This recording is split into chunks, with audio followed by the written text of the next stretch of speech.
ഒരു 2 വർഷം മുന്നേ വരെ ഞാൻ നല്ല ഫെയിലിയർ ആയിരുന്നു. എല്ലാവരും എന്നോട് പറയുമായിരുന്നു, നീ അത് ചെയ്യ്, ഇത് ചെയ്യുക, അങ്ങനെ ചെയ്താലേ നന്നാവത്തുള്ളൂ, ഇങ്ങനെ ചെയ്താലേ. അപ്പം ഞാൻ പറഞ്ഞില്ല, അങ്ങനെയല്ല, ഇതാണ് എനിക്ക് തോന്നുന്നത്, ഞാൻ അതേ ചെയ്യും. കഞ്ഞി ചേച്ചി എന്നായിരുന്നു എല്ലാവരും വിളിച്ചുകൊണ്ടിരുന്നത്. എന്നെ ആണെങ്കിലും കഞ്ഞി ചേച്ചിയുടെ മോളെന്നായിരുന്നു ഞാനും അറിയപ്പെട്ടിരുന്നത്. മമ്മിയുടെ സ്പായിട്ടേ ഇല്ല. അതാ ഞാൻ പറഞ്ഞു, ഞാൻ കണ്ടിട്ടുള്ളതിൽ വെച്ച് ഏറ്റവും വലിയ പോസിറ്റീവായിട്ടുള്ള ആൾ മമ്മിയായിരുന്നു. നമ്മുടെ ബ്രാൻഡ് നമ്മൾ തന്നെ കൂടെ ഇരുന്ന് വളർത്തിയെടുത്താലേ അതൊരു ബ്രാൻഡ് ആവുമെന്ന് ഞാൻ 6 മാസം കൊണ്ട് പഠിച്ചു.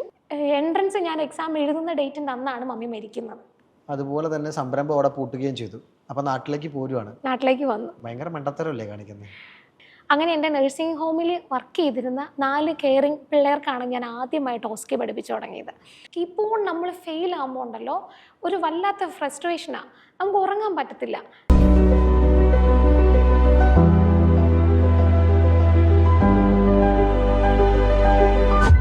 നമസ്കാരം, രംഗു കെ ഹരിദാസ്. സ്പാർക്കിൻ്റെ സ്പാർക്കുള്ള പുതിയൊരു എപ്പിസോഡിലേക്ക് ഏവർക്കും സ്വാഗതം. കട്ടപ്പനയിലെ സാധാരണ ഒരു കുടുംബത്തിലായിരുന്നു ജിസ്ന എന്ന കുട്ടിയുടെ ജനനം. അച്ഛൻ മീൻ കച്ചവടക്കാരൻ, അമ്മ കന്നിപ്പരയിലെ ജോലിക്കാരി. സ്വപ്നം കണ്ടതാകട്ടെ മെഡിസിന് പോകുന്ന മകളെയായിരുന്നു. പക്ഷേ ജീവിതം വളരെ പെട്ടെന്ന് മാറി മറിഞ്ഞു. അവർ UK-യിലെത്തി. അവിടെ നിന്ന് വലിയൊരു സാമ്രാജ്യം കെട്ടിപ്പടുത്തു. ഇന്ന് മെഡിക്കൽ ഡോക്ടർ ആയില്ലെങ്കിലും മെഡിക്കൽ രംഗത്ത് വലിയൊരു ബ്രാൻഡായിട്ട് മാറി. അന്ന് നമ്മളോടൊപ്പമുള്ള അതിഥി മറ്റാരുമല്ല, ആ ബ്രാൻഡിൻ്റെ ഉടമ ജിസ്നയാണ്. Jisna grace John. സ്വാഗതം ജിസ്ന, സ്പാർക്കിൻ്റെ വേദിയിലേക്ക് സ്വാഗതം. Thank you. ജിസ്നയുടെ ജനനമെല്ലാം കട്ടപ്പനയിലാണ്. എങ്ങനെയായിരുന്നു ബാല്യകാലം? ഞാൻ ജനിച്ചതും പഠിച്ചതും എല്ലാം കട്ടപ്പനയിൽ തന്നെയാണ്. കട്ടപ്പന ഒരു കുട്ടി സ്ഥലമാണ് കേട്ടോ. ഇപ്പോൾ ഒരുപാട് വളർന്നെങ്കിലും അതൊരു ചെറിയ സ്ഥലമാണ്. കട്ടപ്പനയിലെ കാഞ്ചിയാർ എന്നുള്ള ഒരു ചെറിയ ഗ്രാമത്തിലാണ് ഞാൻ ജനിച്ചത്. പഠിച്ചതെല്ലാം അവിടെ തന്നെയാണ്. 7ാം ക്ലാസ് വരെ കാഞ്ചിയാർ LP സ്കൂളിലാണ് പഠിച്ചത്. അതിനുശേഷം +2 വരെയുള്ള വിദ്യാഭ്യാസവും കട്ടപ്പനയിൽ തന്നെയായിരുന്നു. ഒരു മിഡിൽ ക്ലാസ് എന്ന് പറയാൻ പറ്റുമോ എന്നറിയില്ല, അതിലും ഒരുപക്ഷെ ലോ ലെവലായിരിക്കും. ബിലോ ആവറേജ് ഫാമിലിയിൽ നിന്നാണ് വരുന്നത്. പപ്പ മീൻ കച്ചവടമായിരുന്നു. അതുപോലെ തന്നെ അമ്മയാണെങ്കിലും സ്കൂളിൽ, ഞാൻ പഠിച്ച സ്കൂളിൽ തന്നെയാണ് അമ്മ ഫുഡ് ഉണ്ടാക്കിക്കൊണ്ടിരുന്നത്. കഞ്ഞി ചേച്ചി എന്നായിരുന്നു എല്ലാവരും വിളിച്ചുകൊണ്ടിരുന്നത്. എന്നെ ആണെങ്കിലും കഞ്ഞി ചേച്ചിയുടെ മോളെന്നായിരുന്നു ഞാനും അറിയപ്പെട്ടിരുന്നത്. ഞാൻ 7ാം ക്ലാസ് വരെ പഠിച്ച സ്കൂളിലായിരുന്നു അമ്മയും ഫുഡ് ഉണ്ടാക്കിക്കൊണ്ടിരുന്നത്. അതാണ് ബാക്ക്ഗ്രൗണ്ട് എന്ന് പറയുന്നത്. ഫൈനാൻഷ്യലി ഒരുപാട് സ്ട്രഗ്ലിംഗ് ആയിട്ടുള്ള ഫാമിലി ആയിരുന്നു. ഇപ്പോഴും ആണ്, എന്തായാലും ആയിരുന്നു എന്ന് പറയുന്നതായിരിക്കും കുറച്ചും കൂടി റൈറ്റ് ആയിട്ടുള്ള വേർഡ് എന്ന് പറയുന്നത്. അപ്പോൾ +2 വരെ അങ്ങനെ ഒരുപാട് കഷ്ടപ്പാടുകളും ദുരിതങ്ങളും ഒക്കെ ആയിട്ട് അങ്ങനെ അങ്ങ് പോയി. നന്നായി പഠിക്കുന്ന ഒരു കുട്ടിയായിരുന്നു എന്ന് പറഞ്ഞിരുന്നു. ജീവിതത്തിൽ വലിയ ലക്ഷ്യങ്ങളുള്ള ഒരാളായിരുന്നു. അമ്മയുടെ മകളായിട്ട് ജീവിച്ചു വന്നിരുന്നു. അപ്പോൾ അന്നൊക്കെ സ്വപ്നം മെഡിസിന് പോവുകയാണെന്ന് എന്നോട് പറഞ്ഞിരുന്നു. എങ്ങനെയാണ് ആ ജീവിതത്തിനൊരു ചേഞ്ച് ഉണ്ടാകുന്നത്? മെഡിസിന് പോകുക എന്നുള്ളത് എന്നെ കഴിഞ്ഞ് എൻ്റെ മമ്മിയുടെ ആഗ്രഹമായിരുന്നു. മെഡിസിന് മോളൊരു ഡോക്ടറായി കാണണം. പിന്നെ ഓഫ് കോഴ്സ് നമ്മുടെയൊക്കെ ഫാമിലി എന്ന് പറയുന്നത് ഇപ്പോൾ കാണുന്ന ഒരു വെൽ സെറ്റിൽഡ് ലൈഫൊന്നും ആയിരുന്നില്ല. അന്ന് ഞാൻ പഠിച്ച സമയത്തൊക്കെ ഒത്തിരി ബുദ്ധിമുട്ടായിരുന്നു. ഡോക്ടർ ആവാമെന്നൊക്കെ പറഞ്ഞാലും ഗവൺമെൻറ് സീറ്റിൽ മാത്രമേ നമുക്കൊക്കെ പഠിക്കാൻ പറ്റത്തുള്ളൂ. പൈസ കൊടുത്തൊന്നും എന്തായാലും പഠിപ്പിക്കാനുള്ള സ്ഥിതി അന്നും ഇല്ലായിരുന്നു.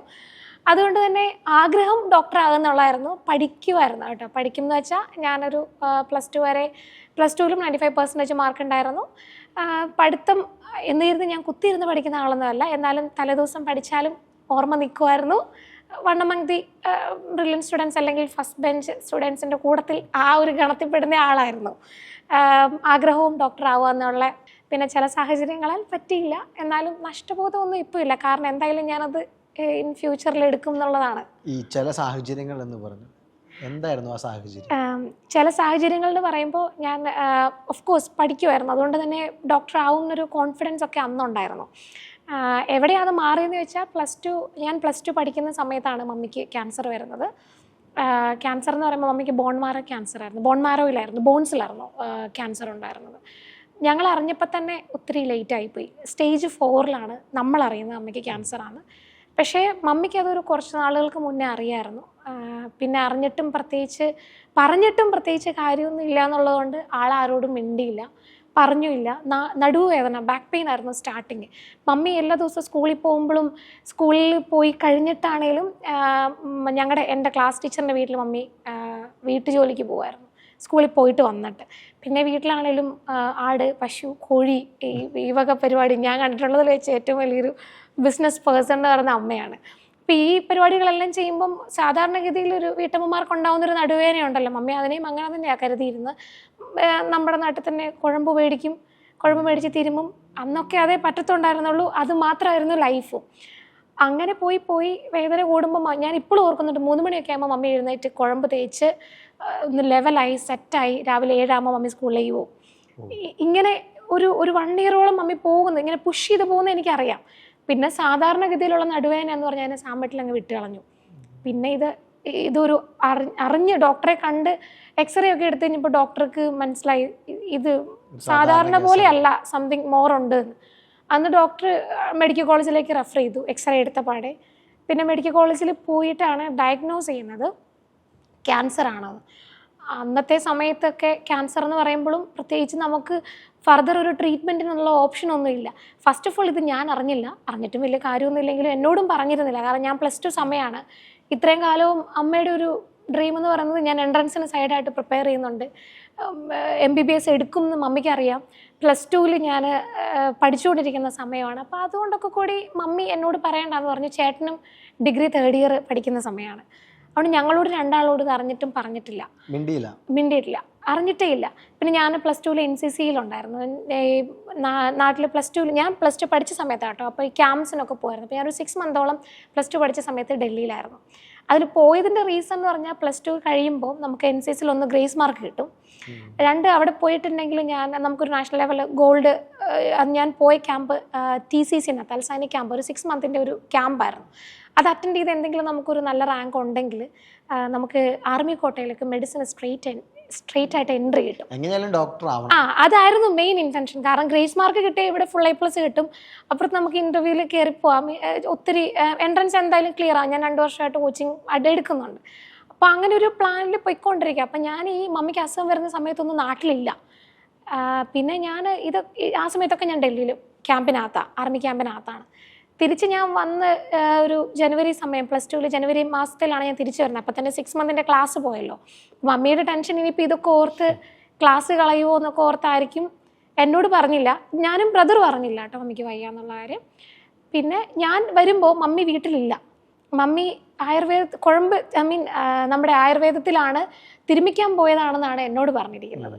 പക്ഷെ നടുവേദന ഉണ്ട്, അതെനിക്ക് അറിയാമായിരുന്നു. അപ്പം മമ്മിക്ക് നടുവേദനയുണ്ട്, തിരുമിക്കാൻ വേണ്ടി മമ്മി പോയേക്കുവാണെന്നുള്ളത് മാത്രമേ എനിക്കറിയത്തുള്ളൂ. പക്ഷെ ആ സമയം മമ്മി RCCയിൽ ട്രീറ്റ്മെൻറ്റിലായിരുന്നു, അവിടെ അഡ്മിറ്റ് ആയിരുന്നു, ട്രീറ്റ്മെൻറ്റിലായിരുന്നു. പപ്പയും മമ്മിയും 2 പേരും അങ്ങോട്ടേക്ക് മാറി. പിന്നെ ഒരു പോയിന്റ് ഓഫ് ലൈഫ് കഴിഞ്ഞപ്പോൾ ഇവർക്ക് പറയാതിരിക്കാൻ പറ്റത്തില്ല, കാരണം മമ്മി അത്രയും വീക്കായിപ്പോയി. പാലിയേഷനിലേക്ക് മാറ്റി, ഇനിയൊന്നും ചെയ്യാൻ പറ്റത്തില്ല എന്നൊരു സ്റ്റേജ് ആയപ്പോൾ മമ്മി തിരിച്ച് വീട്ടിലോട്ട് കൊണ്ടുവന്നു. ആ സമയത്താണ് ഞാൻ ആ സമയത്ത് പഠിച്ചതും ഒക്കെ മമ്മിയുടെ ചേച്ചിയുടെ വീട്ടിൽ നിന്നാണ്. ദെൻ റിയലൈസ് ചെയ്തു ഒന്നും ചെയ്യാനില്ല എന്ന്. അതൊരു വലിയ ഷോക്കിംഗ് ആയിരുന്നു. ഷോക്ക് എന്ന് വെച്ച് കഴിഞ്ഞാൽ ഒന്ന് ആക്സെപ്റ്റ് ചെയ്യാൻ നമുക്ക് ആ സമയത്ത് പറ്റത്തില്ലല്ലോ. അതോട് പഠനത്തിൽ ഞാൻ പറഞ്ഞാൽ പണ്ടും ഞാൻ അങ്ങനെ തലേദിവസം ഇരുന്ന് പഠിത്തമൊക്കെ ഉള്ളൂ. എന്തോ ദൈവാനുഗ്രഹത്താലൊക്കെ അങ്ങ് കയറിപ്പോവും, പഠിക്കുമായിരുന്നു. എന്നാലും ഞാൻ കുത്തിയിരുന്ന് പഠിക്കാത്തതുകൊണ്ട് എനിക്ക് അങ്ങനെ പഠിത്തത്തിൽ അപ്പോഴും വലിയ പ്രശ്നങ്ങളൊന്നും വന്നില്ല.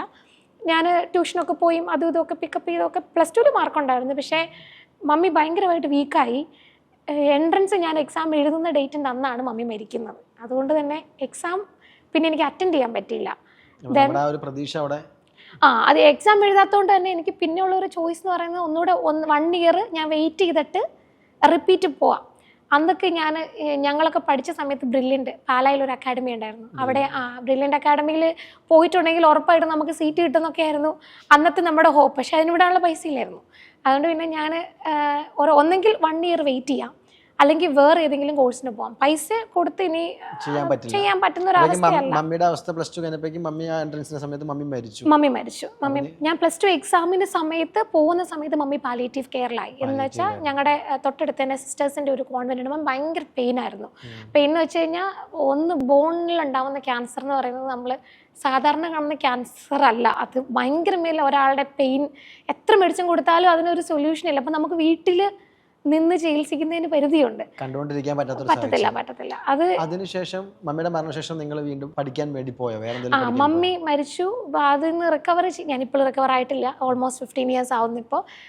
എന്നാലും ആ ഒരു സമയം റിക്കവറിക്ക് വേണ്ടിയിട്ട് കുറേ ടൈം എടുത്തു. പിന്നെ എനിക്ക് മെഡിസിൻ എന്ന് പറയുന്ന ആ ഡ്രീമൊന്നും പിന്നെ ഇല്ല. അതൊന്നും നമ്മുടെ പ്രയോറിറ്റി അല്ല. ചെയ്യാൻ പറ്റുന്നത് എന്തിലേലും പോകാന്നുള്ളത് മാത്രമേ ഉള്ളൂ. പിന്നെ ചേട്ടൻ ഡിഗ്രി 3rd ഇയർ ആയിരുന്നു ആ സമയത്ത്. ചേട്ടൻ പഠിച്ചിരുന്ന മംഗലാപുരത്തായിരുന്നു. അന്നത്തെ ഒരു സാമ്പത്തിക സ്ഥിതി വെച്ച് സാധാരണ എല്ലാവരും ചിന്തിക്കുന്ന പോലെ നഴ്സിംഗ് എന്നൊരു ഓപ്ഷനാണ് ഞാൻ പിന്നെ ചൂസ് ചെയ്തൊന്നുമല്ല, ഞാൻ ഫോഴ്സ്ഫുള്ളി എടുത്താണ്. എൻ്റെ ചേട്ടൻ പറഞ്ഞു ഇതിന് പോയാൽ മതി. നേഴ്സിംഗ് ആണെങ്കിലും വലിയൊരു തുക വേണം, കാരണം ഒരു മീൻ കച്ചവടക്കാരനായ അച്ഛൻ അത് സാമ്പത്തികമായിട്ട് നമ്മളാകെ തകർന്നിരിക്കുന്ന സാഹചര്യത്തിൽ എങ്ങനെ ഒരു നേഴ്സിംഗിന് പോകാൻ പറ്റും? വലിയൊരു ചിലവുള്ള പ്രക്രിയയാണല്ലോ. അന്നും നഴ്സിംഗിന് ഞാൻ പഠിച്ച യൂണിവേഴ്സിറ്റിയിൽ 72,000 രൂപയാണ് ഒരു വർഷത്തെ ഫീസ് എന്ന് പറയുന്നത്. പക്ഷെ അന്ന് ഒരു സ്കോളർഷിപ്പ് കിട്ടി എനിക്ക്. അതായത് നമുക്ക് 95% മാർക്കുള്ളവർക്ക് 18,000 രൂപയ്ക്ക് നഴ്സിംഗ് പഠിക്കാം. അപ്പോൾ മൊത്തം 72,000 രൂപയ്ക്ക് ഞാൻ 4 വർഷത്തെ നഴ്സിംഗും പഠിച്ചു. അതുകൊണ്ടാണ് ആ കോഴ്സിന് ആ ഒരു സമയത്ത് പോകാമെന്ന് തീരുമാനിച്ചത്. കാരണം ഒന്ന് പഠിക്കുന്നത് മെഡിക്കൽ കോളേജാണ്, പിന്നെ അതുപോലെ തന്നെ ആ ഒരു ഫീസിൽ പഠിക്കാൻ പറ്റും. ഒത്തിരി ഒരു ഹ്യൂജ് പേയ്മെൻറ്റ് കൊടുക്കാതെ നമുക്ക് നഴ്സിംഗ് പഠിക്കാൻ പറ്റും. അങ്ങനെയാണ് ഞാൻ മംഗലാപുരത്തേക്ക് പോകുന്നത്. അങ്ങനെ 4 വർഷം അവിടെ പഠിച്ചു. 4 വർഷം അവിടെ പഠിച്ചു. ചേട്ടനാണ് ആ സമയം പഠിപ്പിച്ചത്. ഞാൻ പഠിച്ച 4 വർഷവും ചേട്ടൻ പതിയെ പഠിത്തം ഡ്രോപ്പ് ചെയ്തു. ആള് PGക്ക് പോയില്ല. പിന്നെ ഞാൻ ജോലിക്ക് പോയി. കാര്യങ്ങൾ ചെയ്തിട്ടാണ് എൻ്റെ ഫസ്റ്റ് ഇയർ ഒന്ന് ഞാൻ കംപ്ലീറ്റ് ആയത്. പിന്നെ ഞാൻ പഠിച്ചിരുന്ന സമയത്ത് സെക്കൻഡ് ഇയറിൽ എൻ്റെ അച്ഛന്മാർ കുറേ പേര് ഹെൽപ്പ് ചെയ്തു സെക്കൻഡ് ഇയർ പഠിക്കാൻ വേണ്ടിയിട്ട്. പപ്പായെ ഞങ്ങൾ പതിയെ മംഗലാപുരത്തേക്ക് കൊണ്ടുപോയി. കാരണം വേറെ ആരും നോക്കാനില്ല. ഞങ്ങൾ 3 പേരും ഇവഞ്ച്വലി അങ്ങ് മൈഗ്രേറ്റ് ആയെന്ന് പറയാം, മംഗലാപുരത്തേക്ക് മാറി. കാരണം എൻ്റെ പഠിത്തവും ചേട്ടൻ്റെ വർക്കും അവിടാണ്, പിന്നെ പപ്പ മാത്രമേ നാട്ടിലുള്ളൂ. അങ്ങനെ ചേട്ടൻ പണ്ട് കീബോർഡ് പഠിപ്പിക്കുമായിരുന്നു, കീബോർഡ് വായിക്കുമായിരുന്നു, പള്ളിയിൽ കീബോർഡ് പഠിപ്പിക്കുകയും ചെയ്യുമായിരുന്നു. അപ്പോൾ ആ ഒരു ഇടവകയിലെ അച്ഛനാണ്, ഡിവൈൻ്റെ ഒരു പ്രയർ സെൻ്ററാണത്. അപ്പം ആ അച്ഛനാണ് പപ്പയോട് പറഞ്ഞു എന്നാൽ അവിടെ ഫുഡ് ഉണ്ടാക്കാൻ നിന്നു. അങ്ങനെ പപ്പ അവിടെ ഭക്ഷണം ഉണ്ടാക്കാൻ വേണ്ടി പതിയെ കയറി. പപ്പായി നല്ല കുക്കായിരുന്നു, കാരണം പപ്പ ഷാപ്പിലൊക്കെ പണ്ട് കറിയൊക്കെ വെക്കുമായിരുന്നു.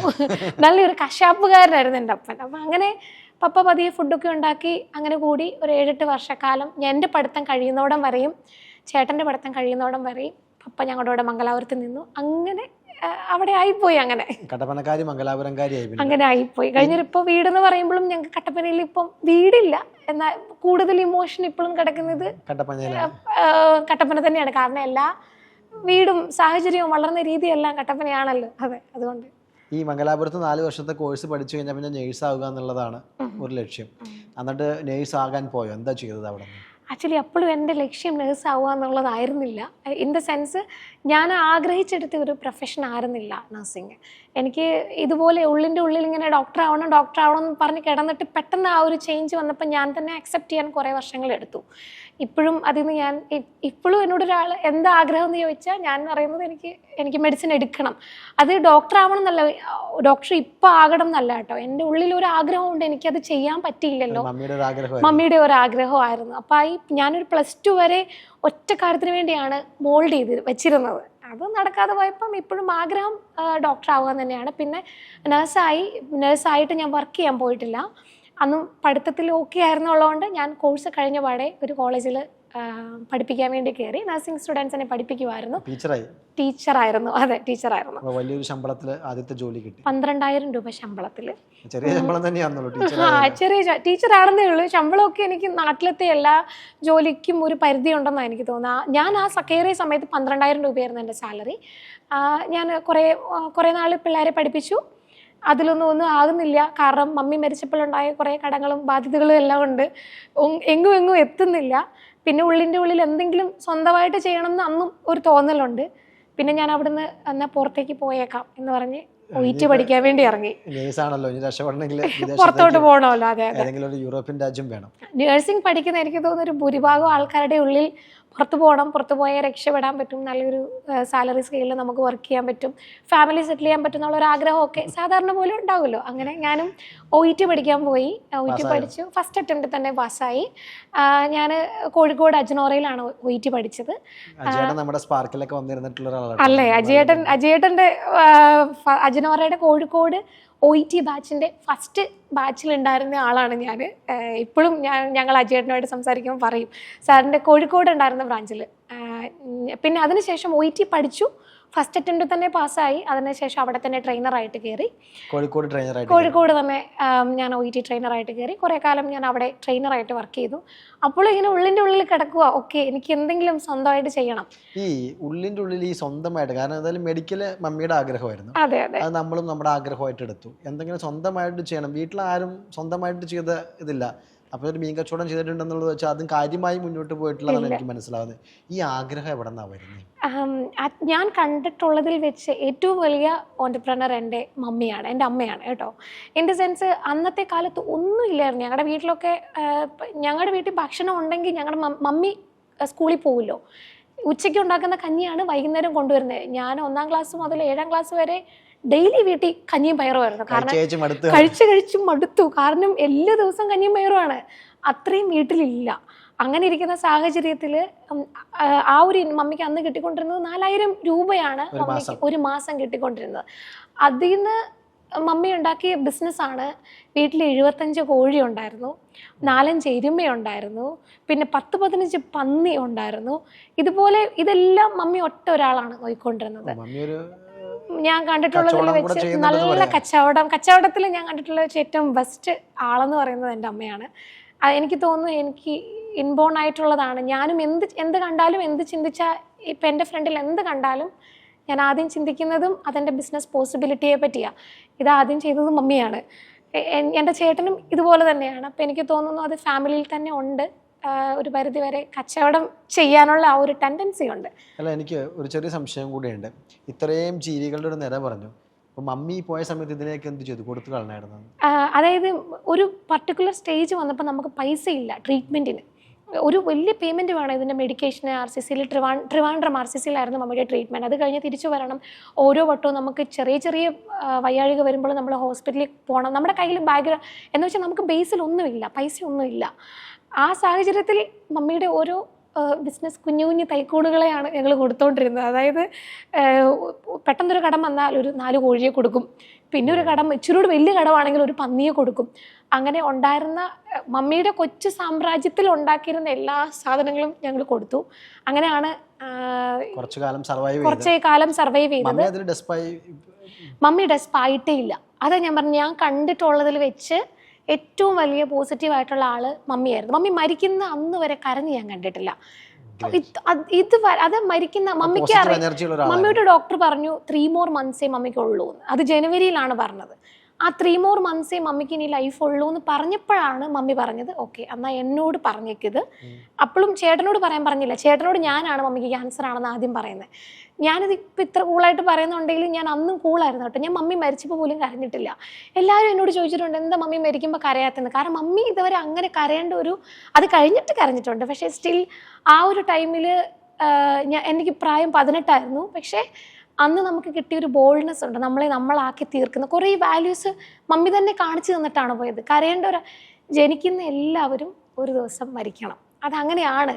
പിന്നെ മമ്മിക്ക് വന്നത് ഒരു പെയിൻഫുൾ ഡെത്തായിരുന്നു മമ്മിക്ക് കിട്ടിയത്. അതായത് ഒരു 8 മാസത്തോളം മമ്മി ഭയങ്കര പെയിൻ സഫർ ചെയ്തു. ആ സമയത്ത് കണ്ടുകൊണ്ട് നിൽക്കുന്ന ആൾക്ക് സഹിക്കാൻ പറ്റത്തില്ലെങ്കിലും മമ്മി സ്റ്റിൽ സ്മൈലിംഗ് ആയിരുന്നു. എന്ന് വെച്ചാൽ മമ്മി കരയുന്ന ഒരു സിറ്റുവേഷൻ മരിക്കുന്നിട വരെ ഉണ്ടായിട്ടില്ല. അതുകൊണ്ട് തന്നെ എനിക്ക് തോന്നുന്നില്ല ലൈഫിൽ എന്ത് സ്ട്രഗിൾ വന്നാലും ഒന്നും വേഷത്തില്ല. ഞാൻ എന്ത് വന്നാലും എല്ലാവർക്കും ഒരു ന്യൂട്രലാണ്, ഒന്നും ചെയ്യാനില്ല അതിനകത്ത്. എന്ന് വെച്ചാൽ നമ്മളോടൊരു കാര്യം ഒരാൾ ചോദിച്ചു നല്ലതാണോ ചീത്തയാണോ, എനിക്ക് നല്ല എന്നൊരു ആൻസറേ ഉള്ളൂ. കാരണം by the end of the day അതിലും വേസ്റ്റ് നമ്മൾ കണ്ടിട്ടുണ്ട്. തീർച്ചയായിട്ടും. അതുകൊണ്ട് അതൊന്നും മാറ്റർ അല്ല. ആ ഒരു അമ്മയുടെ സംരംഭക പാരമ്പര്യമാണ് മകളിലേക്ക് ടീച്ചറായിട്ട് നിന്നില്ല. അവിടെ നിന്ന് പിന്നീട് എങ്ങോട്ടായിരുന്നു ആ യാത്ര? എനിക്ക് അറിയാവുന്ന കാര്യം ടീച്ചിങ് ആണ്. എനിക്ക് വൃത്തിക്ക് അറിയാവുന്ന ഒരേ ഒരു കാര്യം അന്നും ഇന്നും ടീച്ചിങ് ആണ്. പഠിപ്പിക്കാൻ മാത്രമേ എനിക്ക് അറിയത്തുള്ളൂ, വേറെ ഒന്നും എനിക്ക് അറിയത്തില്ല. ഞാനൊരു നല്ല ഗുഡ് നേഴ്സ് ആണെന്ന് ചോദിച്ചാൽ ഞാൻ ഉറപ്പായിട്ടും പറയും ഞാനല്ല. ഞാൻ ഇവിടുന്ന് UK കയറിപ്പോയപ്പോഴും കറക്റ്റ് 1 വർഷവും 1 മാസവും ഞാനൊരു നേഴ്സായിട്ട് വർക്ക് ചെയ്തു. 1 വർഷം കഴിഞ്ഞു ഞാൻ റിസൈൻ കൊടുത്തു. അന്നൊക്കെ NHSലേക്ക് ജോലിക്ക് പോകാന്ന് പറയുന്നത് വലിയ കാര്യമായിരുന്നു. കാരണം UK ഗവൺമെന്റ് സെക്ടറിലാണ് ജോലി. മമ്മിയുടെ ഒരു സംരംഭക ശീലം കണ്ടിട്ടാണ് എന്ത് ചെയ്യുന്നത്, സ്വന്തമായിട്ടൊരു സാധനം വേണമെന്നുള്ളൊരു ആഗ്രഹം മനസ്സിലുണ്ടാകുന്നത്. അപ്പോൾ അജ്നോറിലെ ടീച്ചറായിട്ട് നിൽക്കാൻ പറ്റില്ല എന്ന് തീരുമാനിച്ചു. കാരണം പുതുതായിട്ട് എന്തെങ്കിലും തുടങ്ങണം എന്നാണ്. എന്താ തുടങ്ങിയത്, എങ്ങനെയാണ് ആ യാത്ര മുന്നോട്ട് പോകുന്നത്? എനിക്ക് അറിയുന്ന ഒരു കാര്യം ടീച്ചിങ് ആണ്. എനിക്കത് മാത്രമേ ഉള്ളൂ. പഠിപ്പിക്കാൻ എനിക്ക് വൃത്തിക്ക് ചെയ്യാൻ അറിയാമെന്നുള്ളൊരു കാര്യം ടീച്ചിങ് ആണ്. അറിയുന്ന കോഴ്സ് എന്ന് പറയുന്നത് OET ആണ്. ഞാൻ അതിലാണ് ഫസ്റ്റ് സ്റ്റാർട്ട് ചെയ്തത്. OET ഒരു ട്രെയിനിങ് സെൻറ്റർ സ്റ്റാർട്ട് ചെയ്തു. അത് ആദ്യം കട്ടപ്പന, അത് എൻ്റെ നാടായ കട്ടപ്പനയിലാണ് ഒരു കുഞ്ഞു സ്ഥലം റെൻറ്റിനെടുത്ത് 12,000 തിരിച്ച് കട്ടപ്പനയ്ക്ക് വന്നു. അവിടെ നിന്നാണ് ഞാൻ എൻ്റെ സംരംഭം ആദ്യമായിട്ട് സ്റ്റാർട്ട് ചെയ്തത്. അങ്ങനെ ഞങ്ങൾ കുറച്ച് പേര് കൂടി സ്റ്റാർട്ട് ചെയ്തു. കുറച്ച് പേരെന്ന് വെച്ചാൽ ചേട്ടനാണ് ഐഡിയ എനിക്ക് തന്നത്. ഓക്കെ, ചേട്ടൻ അന്നൊരു കൗൺസിലിംഗ് സെൻ്ററാണ്. ചേട്ടൻ പഠിച്ചത് മാസ്റ്റേഴ്സ് ഇൻ MSW ആണ്, സോഷ്യൽ വർക്കാണ് പഠിച്ചത്. അപ്പോൾ ആൾക്കൊരു കൗൺസിലിംഗ് സെൻറ്റർ ഓൾറെഡി ഉണ്ട്. അതിനൊരു ചെറിയ സ്പേസ് തന്നിട്ട് പറഞ്ഞു, നീ എന്നാൽ ഇവിടെ പഠിപ്പിച്ചു തുടങ്ങിക്കും, എന്താവും നോക്കാം, വലിയ ഉറപ്പൊന്നുമില്ല, ഞാൻ എല്ലാത്തിലും പോയി എടുത്ത് ചാടുന്നുള്ളതുകൊണ്ട് എവിടെയെങ്കിലും എത്തുവാണെങ്കിൽ നീ പിന്നെ പതിയെ നിൻ്റെതായ സ്പേസ് ഇട്ട് തുടങ്ങിക്കോളാം. ഞാൻ 21ാമത്തെ വയസ്സിൽ കേട്ടോ, 21ാമത്തെ വയസ്സിൽ ഞാൻ സ്റ്റാർട്ട് ചെയ്തു. അത് ഞാൻ നഴ്സിംഗ് കഴിഞ്ഞു, പഠിച്ചു വന്നു. ആ സമയത്ത് തന്നെ OET പഠിക്കാൻ പോയി. OET പഠിച്ച് ഫസ്റ്റ് അറ്റംപ്റ്റ് കിട്ടി, വർക്ക് ചെയ്തു. ആ കൂടത്തിൽ തന്നെ എനിക്ക് മനസ്സിലായി എനിക്ക് വർക്ക് ചെയ്യാൻ പറ്റത്തില്ല, സ്വന്തമായിട്ട് തുടങ്ങണം. അങ്ങനെ അറിയുന്ന കാര്യങ്ങളെല്ലാം വെച്ച് സ്വന്തമായിട്ട് ഞാനൊരു സ്ഥാപനം സ്റ്റാർട്ട് ചെയ്തു. ഫോർച്യൂ വെസ്റ്റ് എന്നാണ് സ്ഥാപനത്തിൻ്റെ പേര് വന്നത്. ഫോർച്യൂ മീൻസ് ലക്ക് എന്നാണ്. അപ്പോൾ നമുക്ക് വെസ്റ്റേൺ കൺട്രിയിലേക്കുള്ള ഒരു ഭാഗ്യം കൊടുക്കുന്ന ഒരു ട്രെയിനിങ് പ്രോഗ്രാം. അന്ന് OET ഒന്നും അത്ര എസ്റ്റാബ്ലിഷ്ഡ് ആയിട്ടുള്ള ട്രെയിനിങ്, അജനോറ മാത്രമാണ് അന്നത്തെ കാലത്ത് വെൽ എസ്റ്റാബ്ലിഷ്ഡ് ആയിട്ടുള്ള ഒരു ട്രെയിനിങ് സെൻറ്റർ എൻ്റെ അറിവിൽ. അപ്പം ഞാൻ നോക്കിയപ്പം ഓക്കെ ഫൈൻ, അത് ഫോർച്യൂ വെസ്റ്റ് ഇങ്ങനെ ഒരു ഇൻറ്റൻഷനോട് കൂടി ഈ ഒരു പേരിടാം. ചേട്ടനാണ് അന്ന് സജസ്റ്റ് ചെയ്ത് തന്നത്. പേരൊക്കെ ചേട്ടൻ പറഞ്ഞു, സ്ഥലവും തന്നു, തുടങ്ങിക്കോളാൻ പറഞ്ഞു. വലിയ ഇൻവെസ്റ്റ്മെൻ്റ് ഒന്നും ഇല്ല. ചേട്ടൻ്റെ തന്നെ ബിൽഡിങ്ങിൻ്റെ ഒരു റൂമിൽ ഞാനത് സ്റ്റാർട്ട് ചെയ്തു. ആ ഒരു സ്ഥലത്ത് ചെറിയ കുറച്ച് 1-2 പിള്ളേരുമായിട്ട് തുടങ്ങി പതിയെ ബിൽഡായി. നമ്മൾ പഠിപ്പിച്ചു. ഞാനായിരുന്നു ട്രെയിനർ, ഞാനായിരുന്നു അക്കൗണ്ടൻറ്റ്, ഞാൻ തന്നെയായിരുന്നു അതിൻ്റെ മാർക്കറ്റിംഗ്. നമ്മളൊരാളേ ഉള്ളൂ, ഒരു 1 man ഷോ. അത്രേ ഉള്ളൂ. അങ്ങനെ ഒരു 10 പേര് വന്നു, 10 പേരിൽ നിന്ന് 20 പേരായി. അങ്ങനെ അത്യാവശ്യം പതിയെ അത് ഒരു ബ്രാൻഡായി ബിൽഡായി തുടങ്ങി. കുട്ടികളൊക്കെ അറിഞ്ഞും കേട്ടും വന്നു തുടങ്ങി. പിന്നെ ആ ബ്രാഞ്ചിനെ എക്സ്പാൻഡ് ചെയ്ത് ഞങ്ങൾ മുണ്ടക്കയത്തൊരു സെൻറ്റർ ഇട്ടു. അങ്ങനെ കണ്ണൂർ ഒരു സെൻറ്റർ ഇട്ടു. കണ്ണൂർ പോയി, മംഗലാപുരം പോയി. അങ്ങനെ ഒരു മംഗലാപുരത്ത് തന്നെ ഞങ്ങൾക്ക് 3 സെൻറ്റേഴ്സ് ഉണ്ടായിരുന്നു. അറിയാവുന്ന എല്ലാ സ്ഥലത്തും, കണക്ഷനുള്ള എല്ലാ സ്ഥലത്തും ഞാൻ സെൻറ്റർ ഇട്ടു. ഒരു 7-8 ബ്രാഞ്ചോളം ആ സമയത്ത് 2021-22 സമയത്ത് 2021 സമയത്ത് ബിൽഡ് ചെയ്ത് കയറ്റി. എല്ലായിടത്തും കയറി. ആ സമയത്ത് അധികം കോമ്പറ്റീഷൻ ഇല്ലായിരുന്നു. മാത്രമല്ല ആ സമയത്ത് ഞാൻ നാട്ടിലുണ്ടായിരുന്നു. എനിക്ക് ഭയങ്കര കോൺഫിഡൻസ് ആയിരുന്നു, ഇത് ഞാനങ്ങ് തകർത്ത് അത് ഞാനങ്ങ് എല്ലായിടത്തും ആക്കും എന്നുള്ളൊരു ഇല്ല. അത് എന്തായാലും എനിക്ക് ഉറപ്പായിരുന്നു, ഈ ഒരു ലെവലിൽ നമ്മൾ നല്ലൊരു ബ്രാൻഡ് ആവും, നമുക്ക് അത് ചെയ്യാൻ പറ്റും എന്നുള്ളൊരു കോൺഫിഡൻസിലാണ് അത് ചെയ്തത്. ആ സമയത്ത് തന്നെ ഞാൻ ഓർത്തു, ഇനി ഫണ്ട് ഇൻവെസ്റ്റ് ചെയ്യണം, നല്ല രീതിയിൽ അതിനെ മാർക്കറ്റ് ചെയ്യണം എന്നൊക്കെ പറഞ്ഞ് UK പ്രോസസ്സിങ് ആ സമയത്ത് നടക്കുവാണ്. അങ്ങനെ ഞാൻ UK ഈ മീൻവൈൽ ഈ ഒരു ബ്രാൻഡ് എസ്റ്റാബ്ലിഷ് ചെയ്യുന്ന സമയത്ത് ഇൻവെസ്റ്റ് ചെയ്യുക. അതെ, അതായിരുന്നു ഉദ്ദേശം. നല്ലൊരു ബിസിനസ് ചെയ്യണം, ഇതിൽ ഇൻവെസ്റ്റ് ചെയ്യണം, ഓക്കെ ആവണം, അങ്ങനെയൊക്കെ ഉള്ള ഒരു ആഗ്രഹത്തിലാണ് പോയത്. പിന്നെ കയറിപ്പോയി, നഴ്സായിട്ട് കയറിപ്പോയി. അവിടെ ചെന്നു ഒരു 6 month ആയപ്പോൾ തന്നെ എനിക്ക് മനസ്സിലായി. കാരണം 7 സ്ഥാപനങ്ങൾ ഇട്ടതിൽ 2 മിച്ചം വന്നു, ബാക്കിയെല്ലാം പൂട്ടുണ്ടാവുന്നു. അല്ലേ? അപ്പോൾ സ്റ്റുഡൻസ് അവിടെ വന്നില്ല, ആരും വരുന്നില്ല, ഒരാളും വരുന്നില്ല എന്ന് വെച്ചാൽ പിള്ളേരൊന്നും വരുന്നില്ല. നമ്മൾ തുടങ്ങി വെച്ച സ്ഥാപനത്തിൽ 1, 2, 3, 4 പിള്ളേരൊക്കെയാണ് നമ്മൾ വിളിച്ചു. അത്രേ ഉള്ളൂ. അത് മാത്രമല്ല, നമ്മൾ ഫ്രീ ആയിട്ട് ട്രെയിനിങ് തുടങ്ങി, അങ്ങനെയെങ്കിലും ആൾക്കാർ വരട്ടെ എന്ന് ഓർത്ത്. രക്ഷയില്ല. കാരണം കോവിഡ് വന്നു. ഞാൻ അങ്ങോട്ട് പോയൊരു 6 month കൊണ്ട് കോവിഡ് ഭയങ്കര മേൽ സ്പ്രെഡായി. ഇവിടെയും UK എല്ലായിടത്തും അത് നല്ല രീതിയിൽ ബാധിച്ചു. അപ്പോൾ ഇൻസ്റ്റിറ്റ്യൂട്ടിലൊന്നും പിള്ളേർ വരത്തില്ല എന്നുള്ള സിറ്റുവേഷനായി. പിന്നെ ഞാൻ ഓരോ മാസവും നമ്മൾ ഈ ഇത്രയും സ്ഥാപനങ്ങളൊക്കെ തുടങ്ങി, അവർക്ക് സ്ഥാപനങ്ങൾക്ക് റെന്റ് കൊടുക്കണം, സ്റ്റാഫിന് സാലറി കൊടുക്കണം. പിന്നെ എനിക്ക് ഇച്ചിരി കരുണയും ദയൊക്കെ കൂടുതലായതുകൊണ്ട് ഞാൻ ആരും പറഞ്ഞിട്ടില്ല. എല്ലാ മാസവും സാലറി കിട്ടും, അത് നേരെ നാട്ടിലെ സ്റ്റാഫിനുള്ള പേയ്മെന്റ് കൊടുക്കും. അതല്ലാതെ ഞാൻ ഇത് ഒരു 3 വർഷത്തോളം എനിക്ക് ഒരു രൂപ പോലും ഞാൻ എനിക്കായിട്ട് വെച്ചിട്ടില്ല. എല്ലാം 3 വർഷത്തോളം ഇങ്ങനെ കണ്ടിന്യൂ ചെയ്തു. അതിനിടയ്ക്ക് ഒരു കാര്യം കൂടെ ഉണ്ട്. ഞാനൊരു 6 month ആയപ്പം ഒരു കുറച്ച് സ്ഥാപനങ്ങൾ ഓൾറെഡി ക്ലോസ് ചെയ്യേണ്ട വന്നു. ഞാനൊരു ഗുഡ് മാനേജർ അല്ല എന്ന് ഞാൻ തന്നെ പ്രൂവ് ചെയ്യിച്ചു. കാരണം എനിക്ക് പഠിപ്പിക്കാൻ മാത്രമേ അറിയൂ എന്ന് ഞാൻ അറിയുന്നത് അന്നാ. കാരണം എത്ര നമ്മൾ ഈ പറഞ്ഞ ഒരു മൈക്രോ മാനേജ്മെൻറ്റ് സിസ്റ്റം അതെനിക്ക് വർക്കായില്ല. ഫുള്ള് ഫെയിലിയർ എന്ന് വെച്ചാൽ അതൊരു അഡാർ ഫെയിലിയർ ആയിരുന്നു. എല്ലാം കൂടെ ഒരുമിച്ച് പോകുമെന്ന് പറയത്തില്ലേ. കോവിഡ് വന്ന് ഞങ്ങളെ ശരിക്കും അത് ബാധിച്ചു. എല്ലാം പൂട്ടി. 2 സ്ഥാപനം മാത്രം മിച്ചം വെച്ചു. 1 കട്ടപ്പനയിലും 2 മംഗലാപുരത്തും. അതിന്റെ റീസൺ അല്ല, ഉള്ളിൻ്റെ ഉള്ളിൽ ഒരു ആഗ്രഹം. കാരണം എല്ലാവരും പുറത്തിരുന്ന് കുറ്റം പറയാണല്ലോ, നിനക്ക് അങ്ങനെ തന്നെ വരണം, അത് കേട്ട് ഞാൻ മടുത്തു. നിന്നോട് പറഞ്ഞല്ലേ ഇതിങ്ങനെ ഒരു ആക്രാന്തത്തിന്റെ പുറത്ത് എല്ലായിടത്തും കൊണ്ട് ബ്രാഞ്ച് ഇടരുത്. ശരിയാ, കാരണം ഞാൻ നോക്കിയപ്പം ഞാനും ചെയ്തത് ഒരു ഇച്ചിരി കടന്ന കൈയായിരുന്നു. ഓവർ കോൺഫിഡൻസ് എന്ന് പറയത്തില്ലേ, അതായിരുന്നു എനിക്ക് സംഭവിച്ചത്. കാരണം നമ്മൾ അത് ചെയ്താൽ അത് ഡെഫിനറ്റ്ലി വിജയിക്കും എന്നുള്ള ആ ഒരു ഇത് വെച്ച് ഫണ്ട് ഇട്ട് കഴിഞ്ഞാൽ ഇവിടെ എല്ലാം മാനേജ് ആകും. ഇല്ല, അതൊരിക്കലും ഇല്ല. നമ്മുടെ ബ്രാൻഡ് നമ്മൾ തന്നെ കൂടെ ഇരുന്ന് വളർത്തിയെടുത്താലേ അതൊരു ബ്രാൻഡ് ആവുമെന്ന് ഞാൻ 6 മാസം കൊണ്ട് പഠിച്ചു. എന്നിട്ട് ഞാൻ റിസൈൻ വെച്ചു. ഞാൻ 1 ഇയർ കഴിഞ്ഞപ്പോൾ റിസൈൻ ചെയ്തു. അല്ല, ഇവിടെ ഇത് പൂട്ടിക്കൊണ്ടിരിക്കുമ്പോൾ ആ ജോലി വിട്ടു. കാരണം അവിടെ കോവിഡ് വന്നു, ഇവിടെയും കോവിഡ് വന്നു. എനിക്ക് മനസ്സിലായി ഞാനില്ലാത്തതാണ് ഇവിടെ കുഴപ്പമെന്ന്. അങ്ങനെ തിരിച്ചു പോരാൻ തീരുമാനിച്ചു.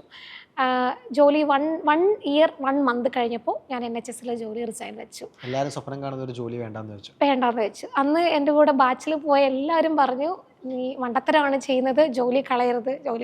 പക്ഷെ അപ്പോഴും കച്ചവടം പൂട്ടി, ജോലിയും പോയി, തിരിച്ചു വന്നു. അങ്ങനെ ജോലിയും ഉപേക്ഷിച്ചു, അതുപോലെ തന്നെ സംരംഭം അവിടെ പൂട്ടുകയും ചെയ്തു. അപ്പൊ നാട്ടിലേക്ക് വന്നു. ഭയങ്കര മണ്ടത്തരമല്ലേ കാണിക്കുന്നത്? മണ്ടത്തരം എന്ന് വെച്ചാൽ എൻ്റെ ഉള്ളിൽ വേറൊരു കോൺസെപ്റ്റ് വന്നു ആ സമയത്ത്. അതായത് പുതിയ ഒരെണ്ണം കിട്ടി. എന്താ വെച്ചാൽ കോവിഡ് ആണല്ലോ, ആ സമയത്ത് നമുക്ക് എങ്ങനെ ഇതിനെ വളർത്തിക്കൊണ്ട് വരാമെന്ന് ഞാൻ ചിന്തിച്ചപ്പോൾ ആ സമയത്ത് നമ്മുടെ ലോക്ക്ഡൗൺ സിസ്റ്റം ആണല്ലോ, പുറത്തെങ്ങും പോകാൻ പറ്റത്തില്ല. അപ്പോൾ നമുക്കൊരു കോൺസെപ്റ്റ് വന്നു, ഗുരുകുലം എന്നാണ്. അപ്പോൾ നമ്മൾ ഫോർച്യൂസിൻ്റെ ബ്രാൻഡിൽ തന്നെ 2ാമത്തെ ഒരു കോൺസെപ്റ്റ് കൊണ്ടുവന്നു. OET അന്നത്തെ സമയത്ത് UK മസീവ് റിക്രൂട്ട്മെൻറ്റ് നടക്കുന്ന സമയമാണ്. ആ ഒരു സമയം OET നമുക്ക് വീട്ടിലിരുത്തി പഠിക്കാം. അങ്ങനെ ഞങ്ങൾ OET ഒരു വീട് വാടകയ്ക്ക് എടുക്കും, കുഞ്ഞു വീട്, അതിലൊരു 10 കുട്ടികൾ, ഒരു ട്രെയിനർ, ഒരു കുക്ക്. അങ്ങനെ ഞങ്ങൾ ഒരു സിസ്റ്റം ജനറേറ്റ് ചെയ്തു. അങ്ങനെ ഗുരുകുലം എന്ന പേരിൽ ചെറിയ വീടുകളിൽ കുട്ടികൾക്ക് ഇരുന്ന് പഠിക്കാം. അവർക്ക് പുറത്തേക്ക് പോകേണ്ട ഒരു 3 months വീടിനകത്തിരുന്ന അവർക്ക് സ്റ്റഡീസും ഫുഡും അക്കോമഡേഷനും ട്രെയിനറോടൊപ്പം താമസിച്ചുകൊണ്ട് നമുക്ക് പഠിക്കാം, പാസ്സാകാം. അങ്ങനെ ഞങ്ങൾക്ക് ആ ഒരു കോൺസെപ്റ്റ് വന്നപ്പോഴാണ് ഞാനിതെല്ലാം നിർത്തി തിരിച്ച് നാട്ടിലേക്ക് വന്നു. ഉറപ്പിച്ച് ഞാൻ രക്ഷപ്പെടും എനിക്കത് 100% ഉറപ്പായിരുന്നു. കാരണം ഞാൻ കൂടെ ഇരുന്നാൽ അത് കയറിപ്പോരും എന്ന് എനിക്ക് ഉറപ്പായിരുന്നു. അങ്ങനെ ഇവിടെ തിരിച്ചു വന്നു. വീണ്ടും ഞാനതിനെ ബിൽഡ് ചെയ്യാൻ ശ്രമിച്ചു, റീബ്രാൻഡ് ചെയ്യാൻ ശ്രമിച്ചു എന്ന് പറയാം. അങ്ങനെ ഒരു അത്യാവശ്യം ഒരു 12-13 വീടുകൾ ഞങ്ങൾ കേരളത്തിൽ പല സ്ഥലത്തും, ഈവൻ മംഗലാപുരത്തും വിട്ടിട്ടൊരു കളിയില്ല. കാരണം ഞാൻ അവിടെ ഒരു 6-7 വർഷത്തോളം എനിക്ക് കീപ്പ് ഓൺ എല്ലാ സ്ഥലങ്ങളെ പറ്റിയും പരിചയമുണ്ട്. അത് മാത്രമല്ല, ഒരുപാട് നഴ്സിംഗ് കോളേജുകളും അതുപോലെ മെഡിക്കൽ കോളേജുകളും ഉള്ള സ്ഥലമാണ്. അപ്പോൾ എനിക്ക് കുറച്ചും കൂടി ബ്രാൻഡ് എസ്റ്റാബ്ലിഷ് ചെയ്യാനും കുട്ടികളെ കിട്ടാനും ഒക്കെ മാത്രമല്ല നമ്മളൊരു ട്രസ്റ്റ് ഉണ്ട്. കാരണം നമ്മൾ ഇത്രയും വർഷങ്ങളായിട്ട് അവിടെ ഉള്ളത് കൊണ്ട് നമ്മൾ അങ്ങോട്ട് പോയി ചോദിക്കേണ്ട. കുട്ടികൾ ഫോർച്യൂസ് എന്ന് പറഞ്ഞാൽ വരുന്ന ഒരു സാഹചര്യമുണ്ട്. ഞാൻ പഠിച്ച കോളേജും ഒക്കെ അവിടെയാണ്. അപ്പോൾ എൻ്റെ കോളേജിൽ പോയിട്ടാണല്ലോ എനിക്ക് ടീച്ചേഴ്സിനോടാണല്ലോ സംസാരിക്കുക, എൻ്റെ സ്ഥാപനമാണ്, ഇവിടെ വിടണം. അപ്പോൾ കോളേജുകളിൽ നിന്നാണെങ്കിലും പിള്ളേർ റെഫർ ചെയ്തൊക്കെ വിടും. അങ്ങനെയൊക്കെ ഉള്ളത് കൊണ്ട് ഓൾമോസ്റ്റ് 10-12-13 വീടും എടുത്തു. അത് അത്യാവശ്യം ഒരു 10-200 കുട്ടികളൊക്കെ ആദ്യമായിട്ട് ഞങ്ങളുടെ ഇൻസ്റ്റിറ്റ്യൂട്ട് കാണുന്നത്, അല്ലെ ആ ഒരു സ്ഥാപനത്തിലോട്ട് വരുന്നത് അങ്ങനെയാണ്. നമ്മൾ 2018 ഏകദേശം ഇത് ആരംഭിക്കുന്നത്. അതെ. ഈ ഗുരുകുലം തുടങ്ങുന്നതിന് മുമ്പ് എത്ര കുട്ടികൾ ഏകദേശം നമ്മുടെ ബ്രാൻഡിൽ പഠിച്ചു കാണും 3 വർഷം കൊണ്ട്? അങ്ങനെ ഞാൻ പറഞ്ഞു കഴിഞ്ഞാൽ ഞാനൊരു അഡാർ ഫെയിലിയർ ആണെന്ന് ഇവിടെ പറയേണ്ടി വരും. എന്നാലും ഒരു 3 വർഷം കൊണ്ട് ഒരു ലെസ് ദാൻ 100 പിള്ളേർ താഴെയാണ് ആ 3 വർഷം മൊത്തമായിട്ട് ഈ സ്ഥാപനങ്ങളിലെല്ലാം പഠിച്ചത്. അത് വെച്ച് നോക്കുമ്പോൾ ഗുരുകുലം ഹിറ്റാണ്. ഗുരുകുലം 1 ഹിറ്റാണ്. നമുക്ക് സന്തോഷമായി. അതെ, എനിക്ക് സന്തോഷമാണ്. കാരണം എന്ന് വെച്ചാൽ അറ്റ്ലീസ്റ്റ് 10-200 പേരെങ്കിലും പഠിച്ചു എന്ന് പറയാനുണ്ടല്ലോ. അങ്ങനെ സംഭവം ഇപ്പോഴും നഷ്ടത്തിലാണ്, എന്നാലും പിള്ളേര് വരുന്നുണ്ട്. കാരണം ആ ഒരു സിസ്റ്റം പുതിയതായിരുന്നു. പക്ഷെ അവിടെയും വീണ്ടും പോയി. കാരണം ഞാൻ ഇവിടുന്ന് ഒരു സിസ്റ്റം ഒരു 10-12 ഹൗസ് ആക്കി എടുത്തപ്പോൾ അതിന് എക്സ്പെൻസ് വന്നു. ട്രെയിനേഴ്സിന്റെ പേയ്മെന്റ്, ഫുഡ്, അക്കോമഡേഷൻ, വീണ്ടും ഒരു ഹ്യൂജ് എക്സ്പെൻസിലോട്ട് പോയി. ഇൻവെസ്റ്റ്മെന്റ് വേണം. വീണ്ടും മാർക്കറ്റ് ചെയ്യാൻ പോലും എൻ്റെ ഇത് പൈസ ഇല്ല. അങ്ങനെ ഞാൻ തിരിച്ച് പോകാൻ തീരുമാനിച്ചു. UK പോകാൻ തീരുമാനിച്ചു. തിരിച്ചു പോകുന്നതിന്റെ റീസൺ ഞാൻ ഉറപ്പിച്ചായിരുന്നു ഞാൻ ഇനി NHS വർക്ക് ചെയ്യാൻ പറ്റത്തില്ല. പക്ഷെ അത് ഞാൻ പറയുമ്പം NHS ഒരുപാട് കരിയർ കൊടുക്കുന്ന ഏരിയ ആണ് കേട്ടോ. ഞാൻ എൻ്റെ പെർസെപ്ഷനിൽ നിന്ന് മാത്രമാണ് ഞാൻ ഈ പറയുന്നത്. കാരണം ഒരുപാട് ആൾക്കാർക്ക് എൻ്റെ ലക്ഷ്യം അതായിരുന്നില്ല. എൻ്റെ ലക്ഷ്യം അതായിരുന്നില്ല. അതുകൊണ്ടാണ് ഞാൻ NHS നിന്ന് ഇറങ്ങിയത്. പക്ഷേ ഇപ്പോൾ എൻ്റെ ഫ്രണ്ടിൽ ഞാൻ പഠിപ്പിക്കുന്ന എല്ലാ കുട്ടികളോടും പറയുന്നത് നിങ്ങൾ ഫസ്റ്റ് ഫോക്കസ് NHSലേക്ക് കൊടുക്കണം എന്നാണ്. കാരണം അവരൊക്കെ ആഗ്രഹിക്കുന്ന ഒരു നഴ്സിംഗ് കരിയറിലാണ് ഒരു ഫ്യൂച്ചർ ഉള്ളത്. ഞാൻ എൻ്റെ ഒരു പെർസെപ്ഷനിൽ മാത്രം പറയുമ്പോൾ ഇത് കണ്ടിട്ടാരും എന്താ NHS മോശമാണ്, അങ്ങനെ ഒരിക്കലും മീനിങ് ഇല്ല. എനിക്കത് പറ്റില്ലായിരുന്നു, എൻ്റെ ഒരു ഏരിയ അതല്ലായിരുന്നു. അതുകൊണ്ട് ഞാൻ ക്വിറ്റ് ചെയ്തതാണ്. പിന്നെ ഞാൻ ഓർത്ത് ഓക്കെ എന്നാൽ നഴ്സിംഗ് ഹോം ട്രൈ ചെയ്യാമെന്ന്. അപ്പം ഞാൻ എൻ്റെ എനിക്ക് അറിയാവുന്ന കുറച്ച് പേര് റെഫർ ചെയ്ത് തന്ന ഒരു നഴ്സിംഗ് ഹോമിലേക്ക് ഞാൻ ആപ്ലിക്കേഷൻ കൊടുത്തു. അവിടുത്തെ ഒരു മാനേജർ ആളാണ് എന്നെ ആദ്യമായിട്ട് എൻ്റെ സ്കില്ല് അറിഞ്ഞ ആൾ, കൃഷ്ണൻ എന്നാണ് ആളുടെ പേര്. അപ്പം ഞാൻ ആദ്യമായിട്ട് അദ്ദേഹത്തിൻ്റെ അടുത്ത് ഇൻ്റർവ്യൂ ചെയ്തപ്പോൾ ഞാൻ പുള്ളിനോട് തുറന്നു പറഞ്ഞു, എൻ്റെ ഏരിയ ഇതല്ല, എനിക്കൊരു നഴ്സായിട്ട് വർക്ക് ചെയ്യാനല്ല, എനിക്ക് ടീച്ചിങ് മാത്രമേ അറിയൂ, എനിക്ക് ടീച്ചിങ് ബേസ്ഡ് ആയിട്ടുള്ള എന്തെങ്കിലും ഒരു മാനേജ്മെൻറ്റ് റോള് തരാമോ, അങ്ങനെയാണെങ്കിൽ എനിക്ക് വർക്ക് ചെയ്യാമായിരുന്നു. അപ്പോൾ അദ്ദേഹമാണ് അദ്ദേഹം എന്നോട് പറഞ്ഞു നിനക്ക് പറ്റിയ ഏരിയ ഇതാണ്, കാരണം അത് ഓൾമോസ്റ്റ് പൂട്ടാറായി നിൽക്കുന്ന ഒരു ഹോമായിരുന്നു. അപ്പം അതും ഈ പറഞ്ഞ പോലെ നമുക്ക് അവിടെ CQC ഇൻസ്പെക്ഷൻസ് പോലുള്ള കുറേ ഇൻസ്പെക്ഷൻസും കാര്യങ്ങളും ഒക്കെ ഉണ്ട്. അപ്പം നീ കൂടെ നിന്ന് ഈ ഒരു ഹോമിനെ ബിൽഡ് ചെയ്തെടുക്കാൻ നിനക്ക് കൂടെ ഒരു സപ്പോർട്ട് ഉണ്ടെങ്കിൽ നമുക്കത് ചെയ്യാം. ഒരു മുങ്ങുന്ന കപ്പലിനെ നിവർത്തിയെടുക്കണം. അത് ഒന്ന് നമ്മുടെ ജോലി അവിടെ സെക്യൂർഡ് അല്ല, ഹോം പൂട്ടി നമ്മൾ തിരിച്ച് നാട്ടിൽ പോകേണ്ടി വരും. എനിക്കതൊരു മാറ്റർ ആയിരുന്നില്ല. കാരണം എന്താണെന്ന് ചോദിച്ചാൽ എനിക്ക് പറ്റൂല, അങ്ങനെയായിരുന്നു ഞാൻ ഇരുന്നത്. അതുകൊണ്ട് തന്നെ ഞാൻ ഓർത്തു ഓക്കെ ശരി ഞാൻ ചെയ്യാം എന്ന് പറഞ്ഞു. ഇപ്പോൾ അത് സൗത്ത് ഈസ്റ്റ് ഇംഗ്ലണ്ടിലെ നമ്പർ 1 കെയർ ഹോമാണ് ഓവർ 5 ഇയേഴ്സിനുള്ളിൽ. അപ്പം എനിക്ക് എന്താ ഒരു നല്ല സിസ്റ്റം അവിടെ സ്റ്റാഫിങ് മാറ്റി എനിക്ക് എന്തെങ്കിലും അവിടെ ചെയ്യാനുണ്ടായിരുന്നു. അവിടെ ചെയ്യാൻ പറ്റി. ഇന്നോവേറ്റീവായിട്ട് എന്തെങ്കിലും ചെയ്യുന്നുണ്ടെങ്കിൽ എനിക്ക് ആ കൂടെ പോകാൻ ഇഷ്ടമാണ്. അതുകൊണ്ട് എനിക്ക് എന്തോ ഒരു റോള് കിട്ടി. അതുകൊണ്ട് ഞാൻ അവിടെ നിന്നു. അങ്ങനെ ഒരു മാനേജ്മെന്റ് ലെവലിൽ നിന്ന് ഒരു നല്ലൊരു സ്റ്റാഫിംഗ് സിസ്റ്റം ബിൽഡ് ചെയ്ത് ആ ഒരു കെയർ ഹോമിനെ ഒരു നമ്മുടെ ഗുരുകുലത്തിലേക്കുള്ള കാശ് കൊടുക്കുന്നുണ്ടോ? ഉണ്ട്. അത് മാറ്റാൻ പറ്റില്ലല്ലോ. അതാണ് മെയിൻ റീസൺ ഞാൻ ആക്ച്വലി NHS നിന്നും മാറിയത്. കാരണം എനിക്ക് എൻ്റെ ബ്രാൻഡിൽ ഫോക്കസ് ചെയ്യായിരുന്നു.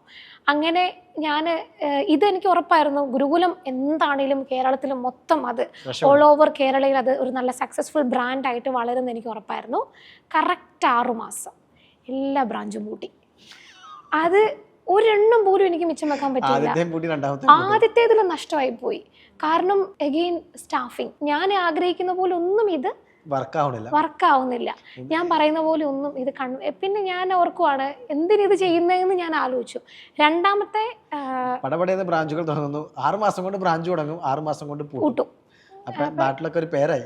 നമ്മൾ അധ്വാനിക്കുന്ന കാശ് മുഴുവൻ ഇട്ടുകൊണ്ടിരിക്കുകയാണ്. പക്ഷെ അപ്പോഴും എൻ്റെ ഉള്ളിലെ ബിസിനസ് ചിന്താഗതി ഇത് ഇന്നല്ലെങ്കിൽ നാളെ എനിക്ക് റിട്ടേൺസ് തരും. രണ്ടാമത്തെ സംരംഭവും പൂട്ടി. നന്നായി തന്നെ പൂട്ടി. ചേട്ടനാണ് അന്നും എന്നും എന്നോട് പറഞ്ഞത് ഇത് സക്സസ് ആകും. കാരണം എന്നിലൊരു ട്രസ്റ്റ് ഉണ്ടായിരുന്നു. രണ്ടാമത് പറഞ്ഞ ആൾ എൻ്റെ ഫിയാൻസിയാണ്. എനിക്കൊരു ലോങ് ഡിസ്റ്റൻസ് റിലേഷൻ ഉണ്ട്, ഓൾമോസ്റ്റ് 10 years ആയിട്ട്. അപ്പോൾ ഞങ്ങളൊരു 2021 എന്നൊക്കെ പറയുമ്പോൾ ഒരു കൊടുമ്പിരി കൊണ്ട് പ്രേമിച്ച് കിടക്കുന്ന സമയമാണ്.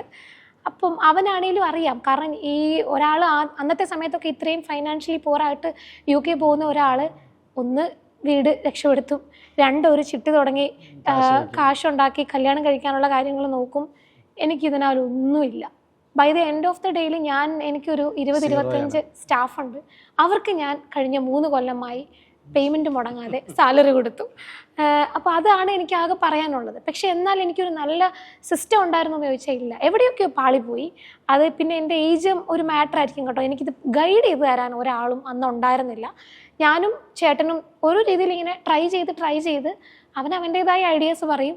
ഓക്കെ, ഞാൻ എൻ്റേതായ ഐഡിയാസ് പറയും. ഒരു ദിവസം പറഞ്ഞാൽ നമുക്ക് ഇത് ചെയ്യാം, വേണ്ട നമുക്ക് ഇത് ചെയ്യാം.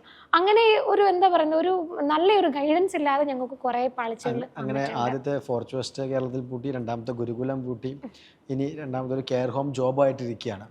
ആ ജോബിൽ ഒതുങ്ങിക്കൂടാൻ തീരുമാനിച്ചോ വീണ്ടും സംരംഭം തുടങ്ങാൻ തീരുമാനിച്ചു? സംരംഭം അതെൻ്റെ ഉള്ളിലുണ്ട്. അതെന്തായാലും എനിക്ക് എന്തെങ്കിലും ചെയ്തേ പറ്റൂന്ന് എനിക്ക് ഉറപ്പായിരുന്നു. പിന്നെ ഇപ്പോൾ നമ്മൾ ഫെയിൽ ആകുമ്പോൾ ഉണ്ടല്ലോ ഒരു വല്ലാത്ത ഫ്രസ്ട്രേഷനാണ്. നമുക്ക് ഉറങ്ങാൻ പറ്റത്തില്ല. കാരണം നമ്മളിലൊരു വിശ്വാസം ഉണ്ടല്ലോ, ഇത് ഞാൻ ചെയ്താൽ രക്ഷപ്പെടും എന്ന്, അല്ലെങ്കിൽ ഇത് സക്സസ് ആവും നമ്മൾ അറിഞ്ഞിട്ട് അത് ഫെയിൽ ആവുന്ന ഒരു സമയമുണ്ട്. അപ്പം എനിക്കൊരു നല്ല ക്ലോസ് സർക്കിളുണ്ട്. എന്നെ ഇപ്പോഴും പിടിച്ചു നിർത്തുന്നത് ഈ ഒരു സർക്കിളാണ്. അപ്പോൾ അതിൽ അവരും എന്നോട് പറഞ്ഞു തുടങ്ങി ഇത് നിർത്ത്. എൻ്റെ സിസ്റ്ററിലോ ഉണ്ട്, ഞങ്ങൾ എൻ്റെ ബ്രദർ കല്യാണം കഴിച്ചേക്കുന്നത് ഞങ്ങളൊരു 10 years ആയിട്ട് ഞങ്ങൾ 2 ബെസ്റ്റ് ഫ്രണ്ട്സാണ്, എൻ്റെ നാത്തൂന്. അപ്പോൾ അവൾ വരെ എൻ്റെ അടുത്ത് ഇവരൊക്കെ ഒരു 5-6 പേര് ചുറ്റും നിൽക്കുന്നവർക്ക് അറിയാം ഞാൻ എന്താന്ന്. അപ്പോൾ അവരെന്നോട് പറഞ്ഞു തുടങ്ങിയിടി ഇനി നീ ഇതിലേക്ക് ഇടരുത്, നിനക്കൊരു ലൈഫുണ്ട്, ഇന്ന് നമുക്ക് ഇറങ്ങാം, പുറത്തിറങ്ങാം എന്ന് പറഞ്ഞപ്പോഴത്തേക്കുമാണ് ഞാൻ ശരിക്കും ഡൗൺ ആയത്. അപ്പോൾ ഞാൻ ഓക്കെ ഇത് സ്റ്റോപ്പ് ചെയ്തേക്കാം, ഇനി ഞാൻ ഫോർച്യൂസ് എന്ന് പറഞ്ഞ് ചിന്തിക്കത്തില്ല. അത്രയും ഡിപ്രഷനിലൂടെ ഞാൻ പോയി തുടങ്ങി. ഇടാനൊരു ലെവലായപ്പോൾ എൻ്റെ ഫിയാൻസി എന്നോട് പറഞ്ഞു, അവനാണ് ആക്ച്വലി എന്നോട് പറഞ്ഞത്, നിനക്ക് എന്താണേലും പറ്റും, നിൻ്റെ ബ്ലഡ് നീ ഇത് ചെയ്താൽ നീ സക്സസ് ആവും, പക്ഷെ നിനക്ക് എവിടെയൊക്കെയോ തെറ്റുപറ്റി, പക്ഷെ നീ ആയിട്ടൊരു സാധനം തുടങ്ങിയ നീ കൂടെ നിന്നാൽ അത് ബ്രാൻഡാവും. എന്നോട് എൻ്റെ ചെക്കൻ പറഞ്ഞു, അവനാണ് എന്നോട് ആദ്യം പറയുന്നത്, ആദ്യം അവസാനവും പറയുന്നത് നീ സ്റ്റോപ്പ് ചെയ്യണ്ട, നീ എന്ന് സക്സസ് ആവുന്നു അതുവരെ നീ കൊണ്ടുപോകും, പക്ഷെ നീ സക്സസ് ആവാതെ നീ ഇത് നിർത്തിയിട്ടുണ്ടെങ്കിൽ ഒരു ലൈഫ് ലോങ് റിഗ്രറ്റിന് കാരണമാവും. കാരണം ഒരു 8 വർഷം ആവാനായി എൻ്റെ ഒരു ടീച്ചിങ് മേഖലയിൽ നിൽക്കാൻ തുടങ്ങിയിട്ട്. അതിലൊരു 5 വർഷത്തോളം ഞാനിതിൻ്റെ പുറകിലേക്ക് കണ്ടിന്യൂസ് ആയിട്ട് ഇൻവെസ്റ്റ് ചെയ്തിട്ട് 1 രൂപ പോലും എനിക്ക് റിട്ടേൺ ഇല്ല, പക്ഷെ 1 രൂപ പോലും എനിക്ക് കടവുമില്ല. കാരണം ഞാൻ ഒരിക്കലും കടം വെച്ച് ബിസിനസ് ചെയ്യില്ല എന്ന് ഉറപ്പിച്ച് പണിയെടുത്ത കാശ് മുഴുവൻ ഞാൻ ഇതിലേക്ക് ഇട്ടിട്ടുണ്ട്. 1 രൂപ ഒരു മിഠായി ഒരാളോട് മേടിച്ചു കൊടുക്കാൻ പറഞ്ഞാൽ എൻ്റെ കയ്യിലില്ല അതിനുള്ള പൈസ. അതായിരുന്നു എൻ്റെ അവസ്ഥ. അങ്ങനെ ഇരുന്ന് അപ്പം അവൻ എന്നോട് പറഞ്ഞു നീ കണ്ടിന്യൂ ചെയ്യണം, വീണ്ടും റീസ്റ്റാർട്ട് ചെയ്യുവാണ്. അത് 3ാമത്തെ സ്റ്റാർട്ടിംഗ് ആണ് കേട്ടോ. 3ാമത്തെ സ്റ്റാർട്ടിങ് ഞാൻ അപ്പോൾ മൂന്നാമത്തെ തുടക്കവും അതെ അങ്ങനെ പറയുന്നതായിരിക്കും റൈറ്റ്. അപ്പം ഞാൻ ഓർത്തു ഞാൻ ഇരിക്കുന്നിടത്തെ ഞാൻ ഇനി ബിസിനസ് ചെയ്യത്തുള്ളൂ. യു കെയിലേക്ക് അപ്പോൾ എനിക്ക് PR ആയി, എനിക്ക് യു കെയിലേക്കുള്ള ബിസിനസ് ചെയ്യാനുള്ള ഒരു റൈറ്റായി. ഇത്രയും സംരംഭങ്ങൾ ഞാൻ പൂട്ടിയല്ലോ, പിന്നെ എനിക്ക് വേറെ ഓപ്ഷനൊന്നും ഇല്ലല്ലോ. അങ്ങനെ ഞാൻ യു കെയിലേക്കുള്ള ഓപ്പർച്യൂണിറ്റീസ് ചിന്തിച്ചു. അങ്ങനെ ഞാൻ പതിയെ അതിനെപ്പറ്റി പഠിച്ചു തുടങ്ങി. ആകെ അറിയാവുന്ന പണി പഠിപ്പിക്കുക എന്നുള്ളത് മാത്രം, എനിക്ക് ഇഷ്ടമുള്ളത് പഠിപ്പിക്കാൻ വേണ്ടി ഭയങ്കര മേൽ ഞാൻ മാനേജ്മെൻറ്റിൽ വീക്കായിരുന്നു. ഇപ്പോൾ ഞാൻ കുറച്ചുകൂടെ ലേൺ ചെയ്തു. എന്നാലും ഞാനൊരു നല്ല മാനേജറല്ല, പക്ഷേ ഞാൻ നല്ലൊരു ടീച്ചറാണ് എന്ന് പറയുന്നതായിരിക്കും. ഞാൻ പഠിപ്പിക്കുന്ന കാര്യങ്ങൾ എൻ്റെ പിള്ളേർക്ക് മനസ്സിലാവുന്നുള്ളത് കൊണ്ട് മാത്രമാണ് ഇപ്പോൾ ഇത് യു കെയിൽ നമ്പർ 1 ബ്രാൻഡ് എന്ന് പറയാനായത്. ഞങ്ങൾ യു കെയിൽ സ്റ്റാർട്ട് ചെയ്തത് ഓസ്കി എന്ന് പറയുന്നൊരു ട്രെയിനിങ്ങിലാണ്. അത് ഇവിടെ OET CBT പഠിച്ചതിന് ശേഷം യു കെയിൽ വന്ന് ആർക്ക് രജിസ്റ്റേർഡ് നഴ്സ് ആവണമെന്ന് പറഞ്ഞാലും അവർക്ക് ഈ എക്സാം, ഇതൊരു പ്രാക്ടിക്കൽ എക്സാമാണ്, ഇത് ക്ലിയർ ചെയ്യണം. അപ്പോൾ ഞാൻ പഠിക്കുമായിരുന്നു. ക്ലിനിക്കലി എനിക്ക് നല്ല നോളജ് ഉണ്ടായിരുന്നു. പിന്നെ ഞാൻ NHSലും ഇതുപോലെ ഓസ്കി ട്രെയിനിങ് ചെയ്യാൻ വേണ്ടി പോകുമായിരുന്നു. കെയർ ഹോമിലാണെങ്കിലും പുതിയ പിള്ളേർ വരുന്നവർക്ക് പഠിപ്പിക്കുമായിരുന്നു. പിന്നെ എൻ്റെ മാനേജർക്ക് അറിയായിരുന്നു എനിക്ക് എൻ്റെ ഏരിയ ടീച്ചിങ് ആണ്. പുള്ളിയാണ് എന്നെ ടീച്ച് ചെയ്യാൻ വേണ്ടിയിട്ട് പുതിയ ഇൻറ്റേൺഷിപ്പിന് പിള്ളേർ വരുമ്പോൾ അവർക്കുള്ള ക്ലിനിക്കൽ എഡ്യൂക്കേഷൻ അങ്ങനെ കുഞ്ഞു കാര്യങ്ങൾ പഠിപ്പിച്ചു തുടങ്ങി. അങ്ങനെ എൻ്റെ നഴ്സിംഗ് ഹോമിൽ വർക്ക് ചെയ്തിരുന്ന 4 കെയറിങ് പിള്ളേർക്കാണ് ഞാൻ ആദ്യമായിട്ട് ഓസ്കി പഠിപ്പിച്ചു തുടങ്ങിയത്. അങ്ങനെ പഠിപ്പിച്ചു. ആ കുട്ടികളെല്ലാം പാസ്സായി. 4 പേരെയാണ് ഞാൻ എൻ്റെ കെയർ ഹോമിലെ ഒരു ചെറിയ മുറിക്കകത്തിരുത്തി, അത് ഞങ്ങളുടെ ട്രെയിനിങ് റൂമിലിരുത്തി 4 പേർക്ക് ഞാൻ ക്ലാസ് കൊടുത്തു. അങ്ങനെ 4 പേരും ഫസ്റ്റ് അറ്റംപ്റ്റിൽ പാസ്സായി. ആദ്യം തന്നെ പാസ്സായതുകൊണ്ട് എൻ്റെ ഒരു സ്കില്ല് ആദ്യമായിട്ട് അവിടെ തെളിഞ്ഞല്ലോ. അപ്പോൾ എനിക്ക് ഭയങ്കരമായിട്ടൊരു സാറ്റിസ്ഫാക്ഷനായി. ഓക്കെ, ഇനി ഇതിൽ തുടങ്ങാമെന്ന് ഓർത്തു. അപ്പോഴാണ് പുതിയൊരു വേ കിട്ടിയത്. ഓസ്കി കുറച്ച് ഡിഫിക്കൽട്ടാണ്, എല്ലാവർക്കും ഓസ്കി പഠിപ്പിക്കാൻ പറ്റില്ല. ഇപ്പോൾ OETയും CBTയും ഒക്കെ ആർക്കും പഠിപ്പിക്കാം, പക്ഷേ ഓസ്കി പഠിപ്പിക്കുക എന്ന് പറയുന്നത് എല്ലാവർക്കും പഠിപ്പിക്കാൻ പറ്റത്തില്ല. അതൊരു സ്കിൽ ബേസ് ആയിട്ടുള്ള ട്രെയിനിങ് ആണ്. അത് അറിയുന്നവർക്കേ പഠിപ്പിക്കാൻ പറ്റൂ. അത് പഠിപ്പിച്ചാലും എല്ലാവരും പഠിപ്പിച്ചാൽ മനസ്സിലാവണമെന്നില്ല. അപ്പോൾ അങ്ങനെ എനിക്ക് തോന്നി അത് എൻ്റെ ഏരിയ ആണ്, ഞാൻ പഠിപ്പിച്ചാൽ പിള്ളേർക്ക് മനസ്സിലാകുമെന്ന് ഞാൻ റിയലൈസ് ചെയ്തു. അവിടുന്ന് തുടങ്ങി 4 പേര്, ആ 4 പേര് പഠിപ്പിച്ച് വിട്ട 4 പേരാണ് 8 പേരെ കൊണ്ടുവന്നത്. ആ 8 പേരിൽ നിന്ന് അത് കുറച്ച് പതിയെ വളർന്ന് എനിക്ക് എൻ്റെ റൂമിനകത്ത് കൊള്ളുന്ന ഞാൻ എൻ്റെ റൂമിൽ നിന്ന് തുടങ്ങിയതാണ്. ചെറിയ രീതിയിൽ തുടങ്ങി. അവിടുന്ന് കയ്യിലൊതുങ്ങുന്നതിലും കൂടുതൽ പിള്ളേരായപ്പോൾ എന്ത് ചെയ്തു? ചർച്ചിന് ഞങ്ങൾ അവിടെ ചർച്ച് റെൻറ്റിന് കിട്ടും. ഇവിടെ അങ്ങനെ ഒരു സിസ്റ്റം ഇല്ല, പക്ഷെ അവിടെയൊക്കെ പള്ളികൾ വാടകയ്ക്ക് കിട്ടും. എന്ന് വെച്ചാൽ വാടകയ്ക്ക് കിട്ടും. ഒരു ദിവസത്തെ റെൻറ്റിന് അതാണ് ഉള്ളതിൽ നമുക്ക് ചീപ്പായിട്ട് പഠിപ്പിക്കാൻ പറ്റുന്ന സ്ഥലം. കയ്യിൽ പൈസ ഇല്ലല്ലോ. അതുകൊണ്ട് ഞാൻ ആദ്യമായിട്ട് ഈ ഒരു ചർച്ചിൽ ഒരു അച്ഛനെ പോയി കണ്ടിട്ട് ഞാൻ ചോദിച്ചു, എനിക്ക് പഠിപ്പിക്കാൻ വേണ്ടിയിട്ടാണ് ഈ ഒരു സ്പേസ് റെൻറ്റിന് തരാൻ പറ്റുമോ? അങ്ങനെ അദ്ദേഹം പറഞ്ഞു, എന്നാൽ ഒരു കാര്യം ചെയ്ത് നിനക്ക് ഒരു ദിവസത്തേന് തരാം. അന്നൊന്നും ഈ എക്യുപ്മെൻറ്റ്സ് മേടിക്കാൻ പോലും എൻ്റെ പൈസ ഇല്ല. അപ്പോൾ എൻ്റെ ഒരു മാസത്തെ സാലറിയും എൻ്റെ നാത്തൂൻ ഉണ്ട്, അവളും പറഞ്ഞു എടി കൂടാം. അവർക്ക് എന്നെക്കൊണ്ട് മടുത്ത്, അവർ എന്തെങ്കിലും ചെയ്യട്ടെ, ഇവളെന്തെങ്കിലും ചെയ്തൊന്ന് രക്ഷപ്പെട്ട് കണ്ടാൽ മതി. എൻ്റെ ഒരു മെൻ്റൽ സാറ്റിസ്ഫാക്ഷന് വേണ്ടിയിട്ടാണ് ഇവരൊക്കെ ഒരു പരിധി വരെ കൂടെ നിൽക്കണേ. അപ്പോൾ അവൾ പറഞ്ഞു ഇത് നമുക്ക് ചെയ്യാടി. അവളും അവളുടെ ഫസ്റ്റ് ഒരു മന്തിൻ്റെ സാലറി, ഞാനും എൻ്റെ ഒരു മന്തിൻ്റെ സാലറി ഇട്ട് ഞങ്ങൾ എക്യുപ്മെൻറ്റ്സ് പതിയെ മേടിച്ചു തുടങ്ങി. എത്ര രൂപയായിരുന്നു? ഞങ്ങൾക്ക് ഓൾമോസ്റ്റ് ഒരു 5000 പൗണ്ടാണ് ആദ്യത്തെ ഇൻവെസ്റ്റ്മെൻറ്റ് എൻ്റെ 2500 പൗണ്ട് സാലറി, അതാണ് എൻ്റെ സാലറി കേട്ടോ. അവളുടെ ഒരു 2500 പൗണ്ട് സാലറിയും കൂടി ഇട്ട് ഞങ്ങളൊരു അത്യാവശ്യം ഒരു ക്ലാസ്സിന് വേണ്ടുന്ന കുറച്ച് സാധനങ്ങൾ വെച്ചു. അത് വെച്ച് ഞങ്ങൾ പള്ളിയുടെ ഹോളിലേക്ക് പോവാണ്. അതെങ്ങനെയാണെന്ന് വെച്ചാൽ ചെറിയ ക്യാരി ബാഗിലൊക്കെ പിടിച്ച് ഞങ്ങൾ ആർട്ടിക്കിൾസും ഈ മാനിക്കൻസും ഒക്കെ, അതായത് നമുക്ക് വേണ്ടുന്ന ഡമ്മിയും കാര്യങ്ങളും ഒക്കെ കവറിൽ പിടിച്ച് ഞങ്ങൾ പള്ളിയുടെ ഹോളിൽ കൊണ്ട് ഇതിനെയെല്ലാം സെറ്റ് ചെയ്ത് വെച്ച് ഒരു 10 സ്റ്റുഡൻസ് ആകുമ്പോൾ ഞങ്ങൾ അവിടെ കൊണ്ട് ക്ലാസ് കൊടുക്കും. അങ്ങനെ ഞങ്ങൾ തുടങ്ങി. ഒരു കുഞ്ഞു ഹോളായിരുന്നു. അതിൽ നിന്നും പിള്ളേർ പതിയെ പറഞ്ഞ് ആ ഹോളിൽ കൊള്ളാതെ വന്നപ്പോൾ ഞങ്ങൾ ഇച്ചിരിയും കൂടി വലിയ ഒരു പള്ളിയുടെ ഹോള് ഞങ്ങൾ ഏറ്റവും ചിലവ് കുറഞ്ഞ ഹോൾ എന്ന് പറയുന്നത് പള്ളിയുടെ ഹോളാണ്. ഞങ്ങളുടെയൊക്കെ ഏരിയ എന്ന് വെച്ചാൽ ഞങ്ങൾക്ക് ലണ്ടൻ സൈഡാണ്. അവിടെ കുറച്ച് എക്സ്പെൻസീവ് ആണ്. അപ്പം ഞങ്ങൾ സ്ഥിരം പോകുന്ന പള്ളി ആയതുകൊണ്ട് അച്ഛനാണേലും അറിയാം നമ്മൾ ഇതാണ്, ഇങ്ങനൊരു ചെറിയ ഇൻറ്റൻഷനാണ്, കുഞ്ഞു സ്ഥാപനമാണ്, പൈസയൊന്നും ഇല്ലാത്ത പിള്ളേരാണ്. അങ്ങനെ ഞങ്ങൾക്ക് അച്ഛന്മാരാണേലും ഇപ്പം പൈസ ഒട്ടും തീരെ ഇല്ലാത്ത സാഹചര്യത്തിൽ നമ്മൾ ക്ലാസ് പോകണമല്ലോ, കമ്മിറ്റ് ചെയ്തേക്കുന്ന ക്ലാസ് എടുക്കണം എന്നുള്ളപ്പോൾ ഒട്ടും ഇല്ലാത്ത സാഹചര്യത്തിൽ അച്ഛന്മാർ പറയും നമ്മളെ അടുത്ത പ്രാവശ്യത്തിനൊക്കെ ആവുമ്പോൾ തന്നാൽ മതി എന്ന് സഹായം ചെയ്യുമായിരുന്നു. അങ്ങനെ ഞങ്ങൾ തുടങ്ങി. പിന്നെ പതിയെ അതിൽ നിന്ന് കയറി ഒരു ഞങ്ങൾ ഇതിനു വേണ്ടി പൈസ കൊടുത്ത് മാർക്കറ്റ് ചെയ്യേണ്ട ഒരു അവസ്ഥ വന്നിട്ടില്ല. കുട്ടികൾ തനിയെ വരാൻ തുടങ്ങി. അങ്ങനെ തനിയെ വന്ന് ഞങ്ങൾ ഫോർച്യൂസ്റ്റ് ഒരു ഓസ്കി ട്രെയിനിങ് നമ്പർ 1 അക്കാഡമി ആകുമെന്ന് ഒരിക്കൽ പോലും ഞാൻ ഓർത്തിട്ടോ ഇല്ല. എനിക്കത് എന്തെങ്കിലും ഒരു ബ്രാൻഡ് ആക്കണം എന്നുണ്ടായിരുന്നു. പക്ഷേ അതിൽ ഞങ്ങൾ സ്റ്റഡി അബ്രോഡ് സ്റ്റുഡൻറ്റ് വിസയ്ക്ക് ഒരുപാട് കുട്ടികളെ ഹെൽപ്പ് ചെയ്യുന്നുണ്ട്. പക്ഷേ അവിടെയും ഞങ്ങൾ അങ്ങനെ നമ്പർ 1 ഒന്നുമല്ല, വരുന്ന കുട്ടികളെ ഹെൽപ്പ് ചെയ്യും എന്നുള്ളതല്ലാതെ നമ്മൾ അതിലൊരു ഒരു കറക്റ്റായിട്ട് പറയുകയാണെങ്കിൽ ഫോക്കസ്ഡ് അല്ല. പക്ഷേ ഇതിൽ എനിക്ക് പിള്ളേരെ പാസ്സാക്കി വിടുമ്പോൾ ഭയങ്കര സന്തോഷം എന്ന് വെച്ചാൽ ഇവർക്ക് ഈ എക്സാം പാസ് ഭയങ്കര ഡിഫിക്കൽട്ടായിട്ട്. പള്ളിയുടെ ഹാളിൽ നിന്ന് പിന്നെ എന്ത് ചെയ്തു? പള്ളിയുടെ ഹാളിൽ നിന്ന് ഒതുങ്ങുന്ന കുട്ടികൾക്ക് മോളിൽ വന്നു. അപ്പോൾ എനിക്ക് മനസ്സിലായി എന്നാൽ ഇത് ഒരു ഇച്ചിരി കൂടെ നല്ല സ്പേസിലേക്ക് മാറ്റാം. അങ്ങനെ ഞങ്ങളൊരു ചെറിയ ക്ലാസ് റൂം റെൻറ്റിനെടുത്തു. ഒരു 20 റെൻറ്റിലേക്ക് പോയി. അപ്പോഴും റെൻ്റാണ്, ലീസ് ഒന്നും ആവത്തില്ല. ഒരു റെൻറ്റിൽ ഞങ്ങൾ ഒരു സ്പേസ് എടുത്തു. ഒരു 20 കുട്ടികൾക്ക് കൊള്ളാൻ പറ്റുന്ന ഒരു ചെറിയ സ്പേസ് റെൻറ്റിനെടുത്തു.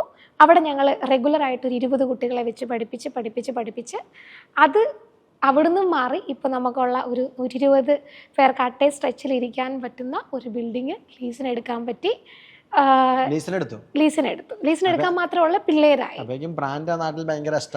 എസ്റ്റാബ്ലിഷ്ഡ് അറിയാതെ അത് എസ്റ്റാബ്ലിഷ് ആയതാട്ടോ. അത് പതിയെ പറഞ്ഞ് കുട്ടികൾ വന്ന് ചോദിച്ചു തുടങ്ങി. ഞങ്ങൾ ആകെ ചെയ്തത് ഇൻസ്റ്റഗ്രാമിൽ റീൽസ് ഇടുമായിരുന്നു. നമ്മുടെ ക്ലാസ് എടുക്കുന്ന വീഡിയോസ് റീൽസ് ആക്കി ഇടും. അതല്ലാതെ വേറെ ഒന്നും നമ്മൾ ചെയ്തിട്ടില്ല. നമ്മുടെ സ്ഥാപനത്തിൽ വന്ന ഒരാൾ പോലും ഫെയിൽ ആയിട്ടില്ല. കഴിഞ്ഞ ഒരാൾ പോലും ഫെയിൽ. അത് എൻ്റെ ഒരു വാശിയായിരുന്നു. കാരണം ഞാൻ ഇത്രയും ഫെയിലായ ഒരു വ്യക്തിയാണല്ലോ. അതുകൊണ്ട് തന്നെ എൻ്റെ വാശിയാണ് ഇനി ഒരാളും നമ്മുടെ സ്ഥാപനത്തിൽ വന്ന് ഫെയിലായി എന്ന് പറയരുത് എന്നുള്ളത് എൻ്റെ ഒരു വാശിയായിരുന്നു.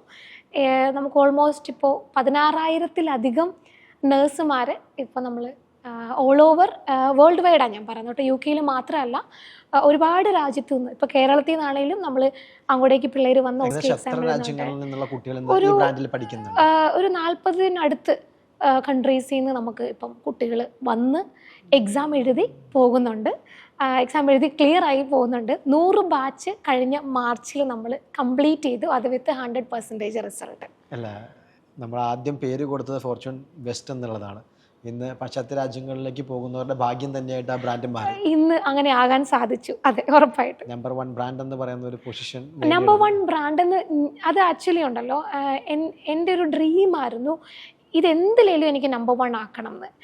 പക്ഷെ എൻ്റെ ഏരിയ ടീച്ചിങ് ആയിരുന്നു. എനിക്ക് അതിൽ തന്നെ നമ്പർ 1 ആകാൻ പറ്റിയതിൽ ഒത്തിരി സന്തോഷം. ഈ കേരളത്തിലെ ഒരു 2 ബ്രാൻഡ് അന്നവിടെ 2 ബ്രാഞ്ചുകൾ അന്നവിടെ നിലനിർത്തിയിട്ടുണ്ടായിരുന്നു. അതും ഫോർച്യൂസ്റ്റ് എന്നുള്ള പേരിലാണ്. അതെ. അതെങ്ങനെയായി അതിന്റെ അവസ്ഥ? അത് പൂട്ടിക്കെട്ടിയോ? വളരെ പരിതാപകരമായിരുന്നു. പക്ഷെ എന്നിട്ടും ഞാനത് പൂട്ടിയില്ല. അതായത് ഫോർച്യൂസ്റ്റ് കട്ടപ്പനയിലായിരുന്നു. കട്ടപ്പനയിലും മംഗലാപുരമായിരുന്നു ഞാൻ ലാസ്റ്റ് നിർത്തിവെച്ച 2 സ്ഥാപനങ്ങൾ, എൻ്റെ 2 തൈക്കൂണുകൾ. അവിടെയാണ് എനിക്ക് ട്രസ്റ്റ് ഉള്ളവരും എൻ്റെ സ്റ്റാഫുമാർ, എൻ്റെ സ്റ്റാഫിങ് മൊത്തം അവിടെയാണ്. അപ്പോൾ എൻ്റെ കൂടെ 8 വർഷമായിട്ട് നിൽക്കുന്ന ആൾക്കാരുണ്ട്. ഞാനത് പേരെടുത്ത് പറയും. എൻ്റെ അഡ്മിൻ മാനേജറായിട്ട് ഇപ്പോൾ വർക്ക് ചെയ്യുന്നത് ജോഷുവ എന്ന് പറയുന്ന ഒരാളാണ്. അവൻ എൻ്റെ കൂടെ ഇപ്പോൾ 8 വർഷമായി. അവൻ എൻ്റെ IELTS ട്രെയിനറായിരുന്നു. IELTS തുടങ്ങിയ സമയത്ത് ഒരാളെ പോലും അവന് പഠിപ്പിക്കാനുള്ള ഒരു അവസരം ഉണ്ടായിട്ടില്ല. കാരണം ഒരാൾ പോലും അവിടെ വന്നിട്ടില്ല.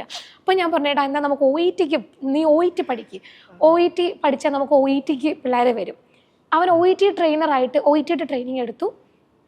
അവൻ ഒരാളെ പോലും OET പഠിക്കേണ്ട അവസരം 8 വർഷമായിട്ട് അവൻ ഇന്നും അവൻ കാത്തിരിക്കുന്നുണ്ട് നാട്ടിലൊരു കൊച്ചു വരും എന്ന് പറഞ്ഞു. ഇന്നേ വരെ ഒരാൾ നമ്മുടെ നാട്ടിൽ പഠിക്കാൻ വന്നിട്ടില്ല കേട്ടോ, അതാണ് സത്യം. ഇപ്പം അവൻ എൻ്റെ UK മൊത്തം സിസ്റ്റവും കോർഡിനേറ്റ് ചെയ്യുന്നത് ജോഷുവയാണ്. അവനിപ്പോൾ എൻ്റെ മാനേജ്മെൻറ്റ് ലെവലാണ്. എനിക്ക് ഉള്ള ഒരു സ്റ്റാഫിംഗ് എന്ന് പറയുന്നത്, അല്ലെങ്കിൽ എൻ്റെ മുതൽക്കൂട്ടും ഇപ്പോൾ അതാണ്. കാരണം എനിക്കുള്ള ഈ 2 സ്ഥാപനങ്ങൾ പൂട്ടിയ ഈ 2 സ്ഥാപനത്തിനും വർക്ക് ചെയ്യുന്ന ആൾക്കാരുടെ ഒരു ലൈഫ് ഭയങ്കര ഡിഫിക്കൽട്ടാണ്. അവർ എന്നെ പ്രതീക്ഷിച്ച് കഴിഞ്ഞ 8 വർഷമായിട്ട് നിൽക്കുവാണ്, ഇതെന്തെങ്കിലും വളരുമെന്ന് പറഞ്ഞു. എങ്ങനെയാണ് ഞാനത് UK നമ്മൾ വളർത്തി. അതുകൊണ്ട് തന്നെ എനിക്ക് നാട്ടിൽ ആ ഒരു സംരംഭം കണ്ടിന്യൂ ചെയ്യുന്നതിന് ഒരു മുടക്കമില്ല. അത് എനിക്ക് ഫണ്ട് കൊടുക്കാൻ പറ്റുന്നുണ്ട്. അങ്ങനെ പക്ഷേ ഞാൻ മംഗലാപുരത്തെ ബ്രാഞ്ചും പൂട്ടി. കാരണം എനിക്ക് മംഗലാപുരം ബ്രാഞ്ച് കൊണ്ടുപോകാൻ 1,10,000 രൂപ മുടക്കുണ്ട് ഒരു മാസം. അത് വരുന്നില്ല, അതിന് 1 രൂപ പോലും വരുന്നില്ല. എല്ലാ മാസവും എനിക്ക് UK വരുന്നത് 1,10,000 രൂപ ഞാൻ മാറ്റി വെക്കുവാണ്. അപ്പം ഞാൻ ഓർത്ത് ഓക്കെ ഫൈൻ, ഇത് ഇങ്ങനെ പോയിട്ട് കാര്യമില്ലല്ലോ, ഒരു സിസ്റ്റം ഉണ്ടാവണമല്ലോ. അങ്ങനെ എന്നെ കല്യാണം കഴിച്ച് കൊണ്ടുവന്നത് പത്തനംതിട്ടയാണ്. അവിടെയും ഞാനൊരു സ്ഥാപനം അങ്ങ് തുടങ്ങി. ഞാൻ പോകുന്ന നാട്ടിലെല്ലാം ഇങ്ങനെ തന്നെയാണ് എല്ലാവരും എന്നോട് ചോദിക്കുന്നത്, നീ പോകുന്നിടത്തെല്ലാം നീ ഓരോന്നും കൊണ്ട് പ്രതിഷ്ഠിക്കുന്നുണ്ടല്ലോ, എന്തെങ്കിലും കാര്യമുണ്ടോ? അങ്ങനെ ഞാൻ പത്തനംതിട്ട ഫോർച്ച് വെസ്റ്റ് സ്റ്റാർട്ട് ചെയ്തു. അതിലും ഫോർച്ച് വെസ്റ്റ് എന്നും ഗുരുകുലം എന്നുമുള്ള 2 ബ്രാൻഡിലാണത് പോകുന്നത്. അവിടെ എൻ്റെ വർക്ക് ചെയ്യുന്ന എൻ്റെ കൂടെ നിന്ന് എന്നെ 8 വർഷവും സഹിച്ച, എന്നെ വിശ്വസിച്ച എല്ലാ ആൾക്കാരെയും ഞാൻ അവിടെ പ്ലേസ് ചെയ്തു. എൻ്റെ മൊത്തം UK സിസ്റ്റവും ഒരു പരിധിക്കപ്പുറത്തേക്ക് റൺ ആവുന്നത് എനിക്ക് ഈ ബാക്ക് എൻഡിൽ ട്രസ്റ്റ് ചെയ്ത് നിൽക്കാൻ പറ്റുന്ന ആൾക്കാരുള്ളതുകൊണ്ടാണ്. അപ്പം അവരെല്ലാവരും ഇപ്പോൾ ഫോർച്ച് വെസ്റ്റ് പത്തനംതിട്ടയിലാണ് വർക്ക് ചെയ്യുന്നത്. കട്ടപ്പനയും ഞാൻ ഇവഞ്ച്വലി ക്ലോസ് ചെയ്ത്, മംഗലാപുരവും ഇവഞ്ച്വലി ക്ലോസ് ചെയ്ത് ഒറ്റ സെൻറ്ററാക്കി. കാരണം ഒരു സെൻറ്ററിൻ്റെ ആവശ്യമേ ഉള്ളൂ. അത് ഞാൻ പഠിച്ച കാര്യമാണ് കേട്ടോ. കുറേ അവിടെ ഇവിടെ തുടങ്ങി വെച്ചിട്ട് കാര്യമില്ല, അത് നമുക്ക് മാനേജ് ചെയ്യാൻ പറ്റത്തില്ലെന്നുണ്ട്. അപ്പോൾ ഞങ്ങൾക്കിപ്പോൾ കേരളത്തിലുള്ളത് ഒരേ ഒരു ബ്രാഞ്ചാണ്, അത് പത്തനംതിട്ടയാണ്. ഞാൻ 2022 തുടങ്ങിയിട്ട് പോയി. അതിപ്പോഴും 1-2 OET പിള്ളേർ വരും, അവരെ പഠിപ്പിക്കും. വല്ലപ്പോഴും ഓരോ IELTSൻ്റെ കാൻഡിഡേറ്റ് വരും, അവരെയും പഠിപ്പിക്കും. പക്ഷേ അതത്ര വലിയൊരു ബ്രാൻഡ് ഒന്നുമല്ല. But still I have A branch in Kerala. അതൊരു ആഗ്രഹമായിട്ട് ഓൺലൈനിൽ കേരളത്തിൽ ആൾക്കാരെ പഠിപ്പിക്കുന്നുണ്ട്. ഉറപ്പായിട്ടും യെസ്. ഓൺലൈനിൻ്റെ ട്രെയിനേഴ്സ് എല്ലാം വർക്ക് ചെയ്യുന്നത് നമ്മുടെ പത്തനംതിട്ട ഇരുന്നിട്ടാണ്. ഓൺലൈനിൽ ഇപ്പോൾ നമുക്ക് ഒരു 100-150ഓളം കുട്ടികൾ കേരളത്തിൽ തന്നെ നമ്മൾ ഈ ഒരു OET CBT പഠിപ്പിക്കുന്നുണ്ട്. ഓൺലൈനായിട്ട്. അത് കാരണം എൻ്റെ സിസ്റ്റം എല്ലാം ഇപ്പോൾ ഓൺലൈനിൽ എനിക്ക് നന്നായിട്ട് കോർഡിനേറ്റ് ചെയ്യാൻ പറ്റും. പക്ഷേ എനിക്ക് നാട്ടിൽ ഒരാളെ ഇരുത്തി നീ ഇത് പഠിപ്പിക്കുന്ന പറയുമ്പോൾ അവരെന്താ പഠിപ്പിക്കുന്നത് എനിക്കറിയില്ല. പിന്നെ ഞാനിപ്പോൾ നാട്ടിൽ ഒരാളെ ഇരുത്തി പഠിപ്പിക്കുമ്പം അവർക്ക് ഒരു കുട്ടിക്ക് നെഗറ്റീവ് ആയാൽ അത് ഓട്ടോമാറ്റിക്കലി എന്നെ നെഗറ്റീവ് ആക്കുക. പക്ഷേ എൻ്റെ ഫ്രണ്ടിൽ ഒരു കുട്ടി ഇരുന്ന് പഠിച്ചിട്ടുണ്ടെങ്കിൽ എനിക്ക് 100% ഉറപ്പാണ് ആ കൊച്ച ക്ലാസ്സിൽ ഇരുന്നിട്ടുണ്ടെങ്കിൽ അവിടുന്ന് പുറത്ത് പോകുമ്പോൾ അതിന് എല്ലാം മനസ്സിലായിട്ടായിരിക്കും. അതൊരു 10 രൂപ നമുക്ക് തന്നിട്ടുണ്ടെങ്കിൽ ആ 10 രൂപ വാല്യൂ നമ്മൾ തിരിച്ചു കൊടുത്തിട്ടാണ് അവർ പോകുന്നത്. അപ്പം എൻ്റെ പിള്ളേരെല്ലാവരും പറയുന്ന കാര്യം, നിങ്ങൾ മേടിക്കുന്ന പൈസയ്ക്ക് നന്ദി കാണിച്ചു എന്നാണ്. കാരണം അത് എൻ്റെ പിള്ളേരെല്ലാവരും പറയുന്നതിൻ്റെ റീസൺ നമ്മൾ കൊടുക്കുന്ന സർവീസും അതും 100% ആയതുകൊണ്ട്. അത് വലിയൊരു കാര്യമാണ്. അതുപോലെ തന്നെ ഒരു ചോദ്യം ചോദിക്കട്ടെ. കാരണം അമ്മ സ്വപ്നം കണ്ടത് മകൾ MBBS ഡോക്ടറാവാൻ. മകൾ ഇന്ന് ഒരുപാട് നേഴ്സുമാരെ സഹായിക്കുന്ന ഒരു സ്ഥാപനം. തിരിഞ്ഞു നോക്കുമ്പോൾ അമ്മ പറഞ്ഞ സ്വപ്നവും മകൾ നേടിയെടുത്ത സ്വപ്നവും വ്യത്യസ്തമാണെങ്കിലും എന്താണ് ആ 2 കാലഘട്ടത്തെ എങ്ങനെ നോക്കിക്കാണുന്നു? അമ്മയുടെ സ്വപ്നം മകളിപ്പോൾ നേടിയെടുത്തത്, ഇന്ന് അമ്മ കൂടെയില്ല, എങ്ങനെയാണ് അതിനെ നോക്കി? എൻ്റെ ഇപ്പോഴത്തെ സ്വപ്നവും എന്താണെന്ന് ചോദിച്ചാൽ ഞാൻ മെഡിസിൻ ചെയ്യും, എനിക്കൊരു ഡോക്ടർ ആവണം എന്ന് തന്നെയാണ്. ഞാനൊരു 2 year ആയിട്ട് അഗെയിൻ ഞാൻ ബാക്ക് ടു എനിക്ക് വീണ്ടും എൻട്രൻസ് എഴുതണം, എനിക്ക് പഠിക്കണം എന്നുള്ള ഒരു തോട്ട് തന്നെയാണ് കേട്ടോ. അപ്പോൾ ആഗ്രഹം എന്താണെന്ന് ചോദിച്ചാൽ സ്റ്റിൽ എനിക്ക് ഒറ്റ ആഗ്രഹമുള്ളൂ, അത് ഞാൻ മെഡിസിൻ എടുക്കും, ഞാൻ ഡോക്ടർ ആവാൻ തന്നെയാണ്. അമ്മയുടെ ആഗ്രഹം തന്നെയാണ് എനിക്ക് എപ്പോഴും പ്രയോറിറ്റി. അതിപ്പോൾ ഓൾമോസ്റ്റ് 15 വർഷം ആകാൻ പോവുകയാണ്. 15 വർഷം കൊണ്ട് ഞാൻ ഒന്നും ആയില്ല എന്ന് ഞാൻ പറയില്ല, പക്ഷേ എന്നാലും ആഗ്രഹം അതാണ്. പിന്നെ ഞാനിപ്പോൾ ചെയ്യുമ്പോൾ ഒന്നും ഇല്ലെങ്കിലും ഒരു 100 പേരല്ലേ 150 പേർക്ക് ഞാൻ കാരണം ഒരു ജോലിയുണ്ട്, അല്ലെങ്കിൽ ഞാൻ അറിഞ്ഞോ അറിയാതെയോ അവർക്കും ഒരു ജീവിതം ഉണ്ടാക്കിയിട്ടുണ്ട്. അതൊരു ചെറിയ കാര്യമല്ല. അതുകൊണ്ട് തന്നെ ഇപ്പോഴും ഞാനൊരു മില്യണയർ ആണോ എന്ന് ചോദിച്ചാൽ ഉറപ്പായിട്ടും അല്ല. ഞാൻ ഒരു നേഴ്സാണെങ്കിൽ എനിക്ക് കിട്ടുന്ന ഒരു സാലറി എന്ന് പറഞ്ഞാൽ 2500 പൗണ്ടാണ്. ഒരു 2,500,000 രൂപയൊക്കെയാണ്. ഞാൻ ഇന്നും എൻ്റെ കമ്പനിയിൽ നിന്ന് എടുക്കുന്നത് അത് മാത്രമാണ്. ബാക്കിയുള്ളതെല്ലാം പോകുന്നത് എൻ്റെ കൂടെ വർക്ക് ചെയ്യുന്നവർക്കുള്ള സാലറിയാണ്. അതുകൊണ്ട് തന്നെ എനിക്ക് ഇപ്പോൾ ഒരു സംരംഭം തുടങ്ങിയതിൽ അല്ലെങ്കിൽ ഈ ഒരു ലൈഫ് ഞാൻ നന്നായിട്ട് എൻജോയ് ചെയ്യുന്നുണ്ട്. ഞാൻ പഠിപ്പിക്കുന്നു, അതിൽ ഞാൻ ഒത്തിരി സന്തോഷം എനിക്കുണ്ട്. ഇതൊരു ഒരു സംരംഭക എന്നുള്ള രീതിയിൽ ഞാൻ ഹാപ്പിയാണ്. എന്നാലും ആഗ്രഹം ഇപ്പോഴും ഇനിയും പഠിക്കണം, എനിക്ക് ഡോക്ടർ ആവണം തന്നെയാണ്. ഒരുപാട് ഇല്ല, കൂടെ ഉണ്ട് എന്നുള്ള ഒരു വിശ്വാസം. ഞാൻ എന്ത് ചെയ്യുന്നോ അത് എൻ്റെ അമ്മ എന്ത് ചെയ്യുന്നോ അത് തന്നെയാണ് ഞാൻ ചെയ്യാറ്. അത് വേറൊന്നുമല്ല. ഇപ്പം ഞാൻ ഇതുവരെ ഞാൻ അങ്ങനെ കരയാറില്ല, കാരണം അമ്മ കരയാറില്ല. ഞാൻ എന്ത് ചിന്തിച്ചാലും ബൈ ദ എൻഡിൽ അത് പോസിറ്റീവായിരിക്കും. അത് എനിക്ക് തോന്നുന്നു അമ്മയിൽ നിന്ന് കിട്ടിയതാണ്. കഴിഞ്ഞ April 28 അമ്മയുടെ ഓർമ്മ ദിവസം. അന്നും ഞാൻ തിങ്ക് ചെയ്യുന്നത്, ഞാൻ എല്ലാ ദിവസവും ഇങ്ങനെയുള്ള ഓർമ്മ ദിവസങ്ങളിൽ ഞാൻ ഫേസ്ബുക്കിൽ ഓരോ കുറിപ്പ് സാധാരണ ഞാൻ ഇടാറുണ്ട്. അപ്പം ഞാൻ എന്നെ തന്നെ റിഫ്ലക്റ്റ് ചെയ്യുമ്പം എനിക്ക് തോന്നിയിട്ടുള്ള ഒരു കാര്യം എന്ന് പറയുന്നത്, ഞാൻ എന്താണോ അതെൻ്റെ അമ്മ തന്നെയാണ്. മിസ് ചെയ്യുന്നുണ്ടോ എന്ന് ചോദിച്ചാൽ എന്നെ ഒരുപാട് അറിയാവുന്നവർക്കറിയാം, by the end of the ഡേയിൽ എനിക്ക് എൻ്റെ കൂടത്തിൽ അമ്മ ഉണ്ട്. അതുകൊണ്ട് എനിക്ക് അങ്ങനെ മിസ്സിങ് വരാറില്ല.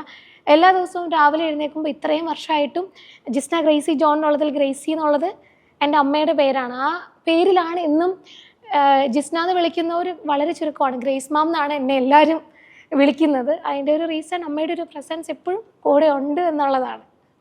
അമ്മയുടെ അമ്മ നമുക്ക് തന്നിരിക്കുന്ന 2 ഉപദേശം. എല്ലാവരുടെയും ജീവിതത്തിൽ അമ്മ വളരെ ഇമ്പോർട്ടൻ്റ് ആണ്. അമ്മയുടെ ഉപദേശങ്ങളാണ് ഒരു മകനെ നല്ലതോ മോശമാക്കുന്നതെന്ന് പറയും. സൈക്കോളജിസ്റ്റുകൾ പറയാറുണ്ട്, ആദ്യം 3 വയസ്സ് മുതൽ ഒരു 6 വയസ്സ് വരെയൊക്കെ കുട്ടീനെ കിട്ടിയാൽ അവൻ എന്താകണമെന്ന് തീരുമാനിക്കാൻ പറ്റുമെന്ന്. അത്തരത്തിൽ അമ്മ തന്ന ഒരു ഉപദേശമാണ് മകൾ ഇന്നും പിന്തുടർന്ന് പോകുന്നത്.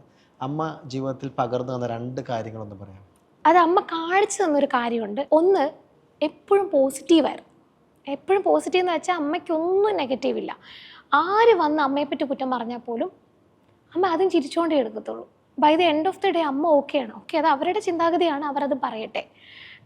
ഇത് നിങ്ങൾ എന്നെപ്പറ്റി ഇങ്ങനെ ചിന്തിക്കുന്നെങ്കിൽ അത് നിങ്ങളുടെ കുഴപ്പമാണ്, അത് എൻ്റെ കുഴപ്പമല്ല. അങ്ങനെ ഒരു മെൻറ്റാലിറ്റി ആയിരുന്നു അമ്മയ്ക്ക്. അതേ ക്യാരക്ടറാണ് എനിക്കും വന്നിട്ടുള്ളത്. ഞാൻ മൊത്തത്തിൽ ഒരു 2 വർഷം മുന്നേ വരെ ഞാൻ നല്ല ഫെയിലിയർ ആയിരുന്നു.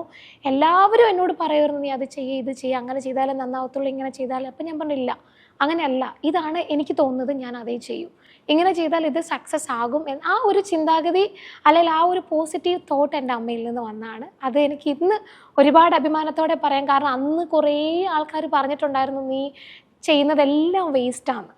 ആ പറഞ്ഞ ആൾക്കാരെല്ലാം ഇന്ന് തിരുത്തി പറയാനൊരു അവസരം കിട്ടിയത് ഈ പറഞ്ഞ ഈ ഒരു ചിന്താഗതി ഉള്ളത് കൊണ്ടാണ്.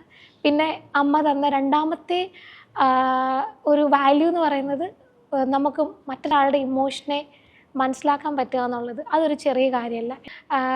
ഇപ്പം അമ്മ തന്ന കുറേ വാല്യൂസിലൊന്ന്, നമ്മളായിരിക്കുന്നത് ഒരാൾക്കെങ്കിൽ ഒരാൾക്ക് നമ്മൾ കാരണം നന്മയുണ്ടായി തീരുകയാണെങ്കിൽ അൾട്ടിമേറ്റ്ലി നമ്മൾ ഹാപ്പി ആയിരിക്കും. അപ്പോൾ എനിക്ക് എൻ്റെ ചുറ്റുമുള്ളവർ ഹാപ്പി ആണെങ്കിൽ ഞാൻ ഓക്കെയാണ്. നമ്മളിവിടെ ഒരുപാട് കാര്യങ്ങൾ ചെയ്യാൻ ശ്രമിച്ചിട്ടുണ്ട്.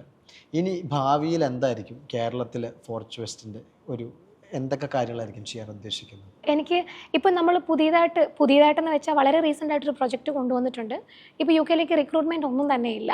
അപ്പോൾ അതുകൊണ്ട് തന്നെ ഇപ്പോൾ OET ഒക്കെ പഠിച്ച് OETക്ക് 2 വർഷത്തെ കാലാവധിയാണുള്ളത്. അപ്പോൾ ഇത് കാരണം UK റിക്രൂട്ട്മെൻറ്റ് ഇല്ലാത്ത കാരണം പോകാൻ സാധിക്കാത്ത ഒരുപാട് ആൾക്കാരുണ്ട്. അപ്പോൾ അങ്ങനെയുള്ള ആൾക്കാർക്ക് ഈ എക്സ്പയറി കഴിയുന്നതിന് മുമ്പേ ഈ രജിസ്ട്രേഷൻ എടുത്ത് വെക്കുന്നതിനെ പറ്റിയുള്ള സ്മാർട്ട് ബ്രിഡ്ജ് പാത്വേ എന്നാണ് നമ്മൾ അതിന് പേരിട്ട് വിളിക്കുന്നത്. അതായത് നമ്മുടെ UK രജിസ്ട്രേഷൻ എടുക്കാൻ വേണ്ടി കുട്ടികളെ ഹെൽപ്പ് ചെയ്യുക. അതിൻ്റെ ഒരു ഗുണം എന്ന് പറയുന്നത്, ഇവർക്ക് എന്തെങ്കിലും റിക്രൂട്ട്മെൻറ്റ് ഓപ്പൺ ചെയ്താൽ അവർക്ക് ജോലിക്ക് അപ്ലൈ ചെയ്യാൻ പറ്റും. 2ാമത്തെ ഒരു പോസിറ്റീവ് എന്ന് പറഞ്ഞാൽ, ഒരു പോസിറ്റീവ് വശം എന്ന് പറഞ്ഞു കഴിഞ്ഞിട്ടുണ്ടെങ്കിൽ, ഇവർക്ക് UK ഒരു രജിസ്ട്രേഷൻ ഉണ്ടെങ്കിൽ ജോലി കിട്ടാൻ ഒന്നും കൂടി ഈസി ആയിരിക്കും. UK തന്നെ ബെഞ്ച് മാർക്ക് സൃഷ്ടിച്ചേക്കുവാണ്, പിൻ നമ്പർ ഉണ്ടെങ്കിൽ ജോലി അപ്ലൈ ചെയ്താൽ മതി. ദാറ്റ് മീൻസ് നമ്മുടെ റിസ്ക് ആണത്. അപ്പോൾ അങ്ങനെ ഒരു പാത്വേ നമ്മൾ ഇപ്പോൾ ക്രിയേറ്റ് ചെയ്തിട്ടുണ്ട്.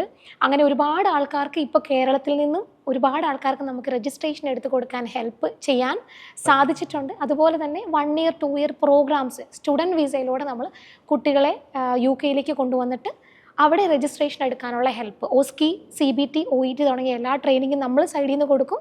ഇപ്പുറത്ത് ഇവർക്ക് സ്റ്റുഡൻറ്റ് പീരീഡിൽ അവരുടെ കോഴ്സും കാര്യങ്ങളും നടക്കും. ബൈ ദ എൻഡിൽ ഇവർ സ്റ്റുഡൻറ്റ് പീരീഡിൽ സമയത്ത് തന്നെ നമുക്ക് രജിസ്ട്രേഷൻ്റെ കാര്യങ്ങളും നമ്മൾ ചെയ്തു കൊടുക്കും. ഇതാണ് ഫോർച്ച് വെസ്റ്റിൻ്റെ നാട്ടിലുള്ള എക്സ്പാൻഷൻ, അല്ലെങ്കിൽ ഇപ്പോൾ ഞങ്ങൾ ചെയ്തുകൊണ്ടിരിക്കുന്ന വർക്ക്. ഇന്ന് നമ്മളിവിടെ കേട്ടത് ഒരു സാധാരണ ഒരു കുടുംബത്തിൽ ജനിച്ച ജിസ്ന എന്ന് പറയുന്ന വ്യക്തി കട്ടപ്പനയിൽ നിന്ന് നിരവധി സാഹചര്യങ്ങളിലൂടെ ഒരു UK എത്തുകയും അവിടെ ഒരു സംരംഭം വിജയിപ്പിക്കുകയും ചെയ്ത കഥയാണ്. ഇവിടെ പലപ്പോഴും പല സംരംഭങ്ങൾ ചെയ്ത് പരാജയപ്പെട്ടുവെങ്കിലും UK എത്തി അതിനെല്ലാം മറികടന്ന് വലിയൊരു വിജയമായി തീരുകയും ഇനി നാളെ കേരളത്തിൽ ഒട്ടനവധി വിജയങ്ങൾ തീർക്കുമെന്ന വിശ്വാസത്തോടെ മുന്നേറുകയും ചെയ്യുന്ന ഒരു സംരംഭകയാണ്. ജിസ്നയ്ക്ക് എല്ലാവിധ ആശംസകളും നേരുകയാണ്. നിങ്ങളുടെ സംരംഭം കേരളത്തിലും വിജയിക്കട്ടെ എന്ന് ആശംസിക്കുന്നു. കൂടുതൽ ഉയരങ്ങളിലേക്ക് എത്തട്ടെ എന്ന് ആശംസിക്കുന്നു. നന്ദി, നമസ്കാരം. Thank you.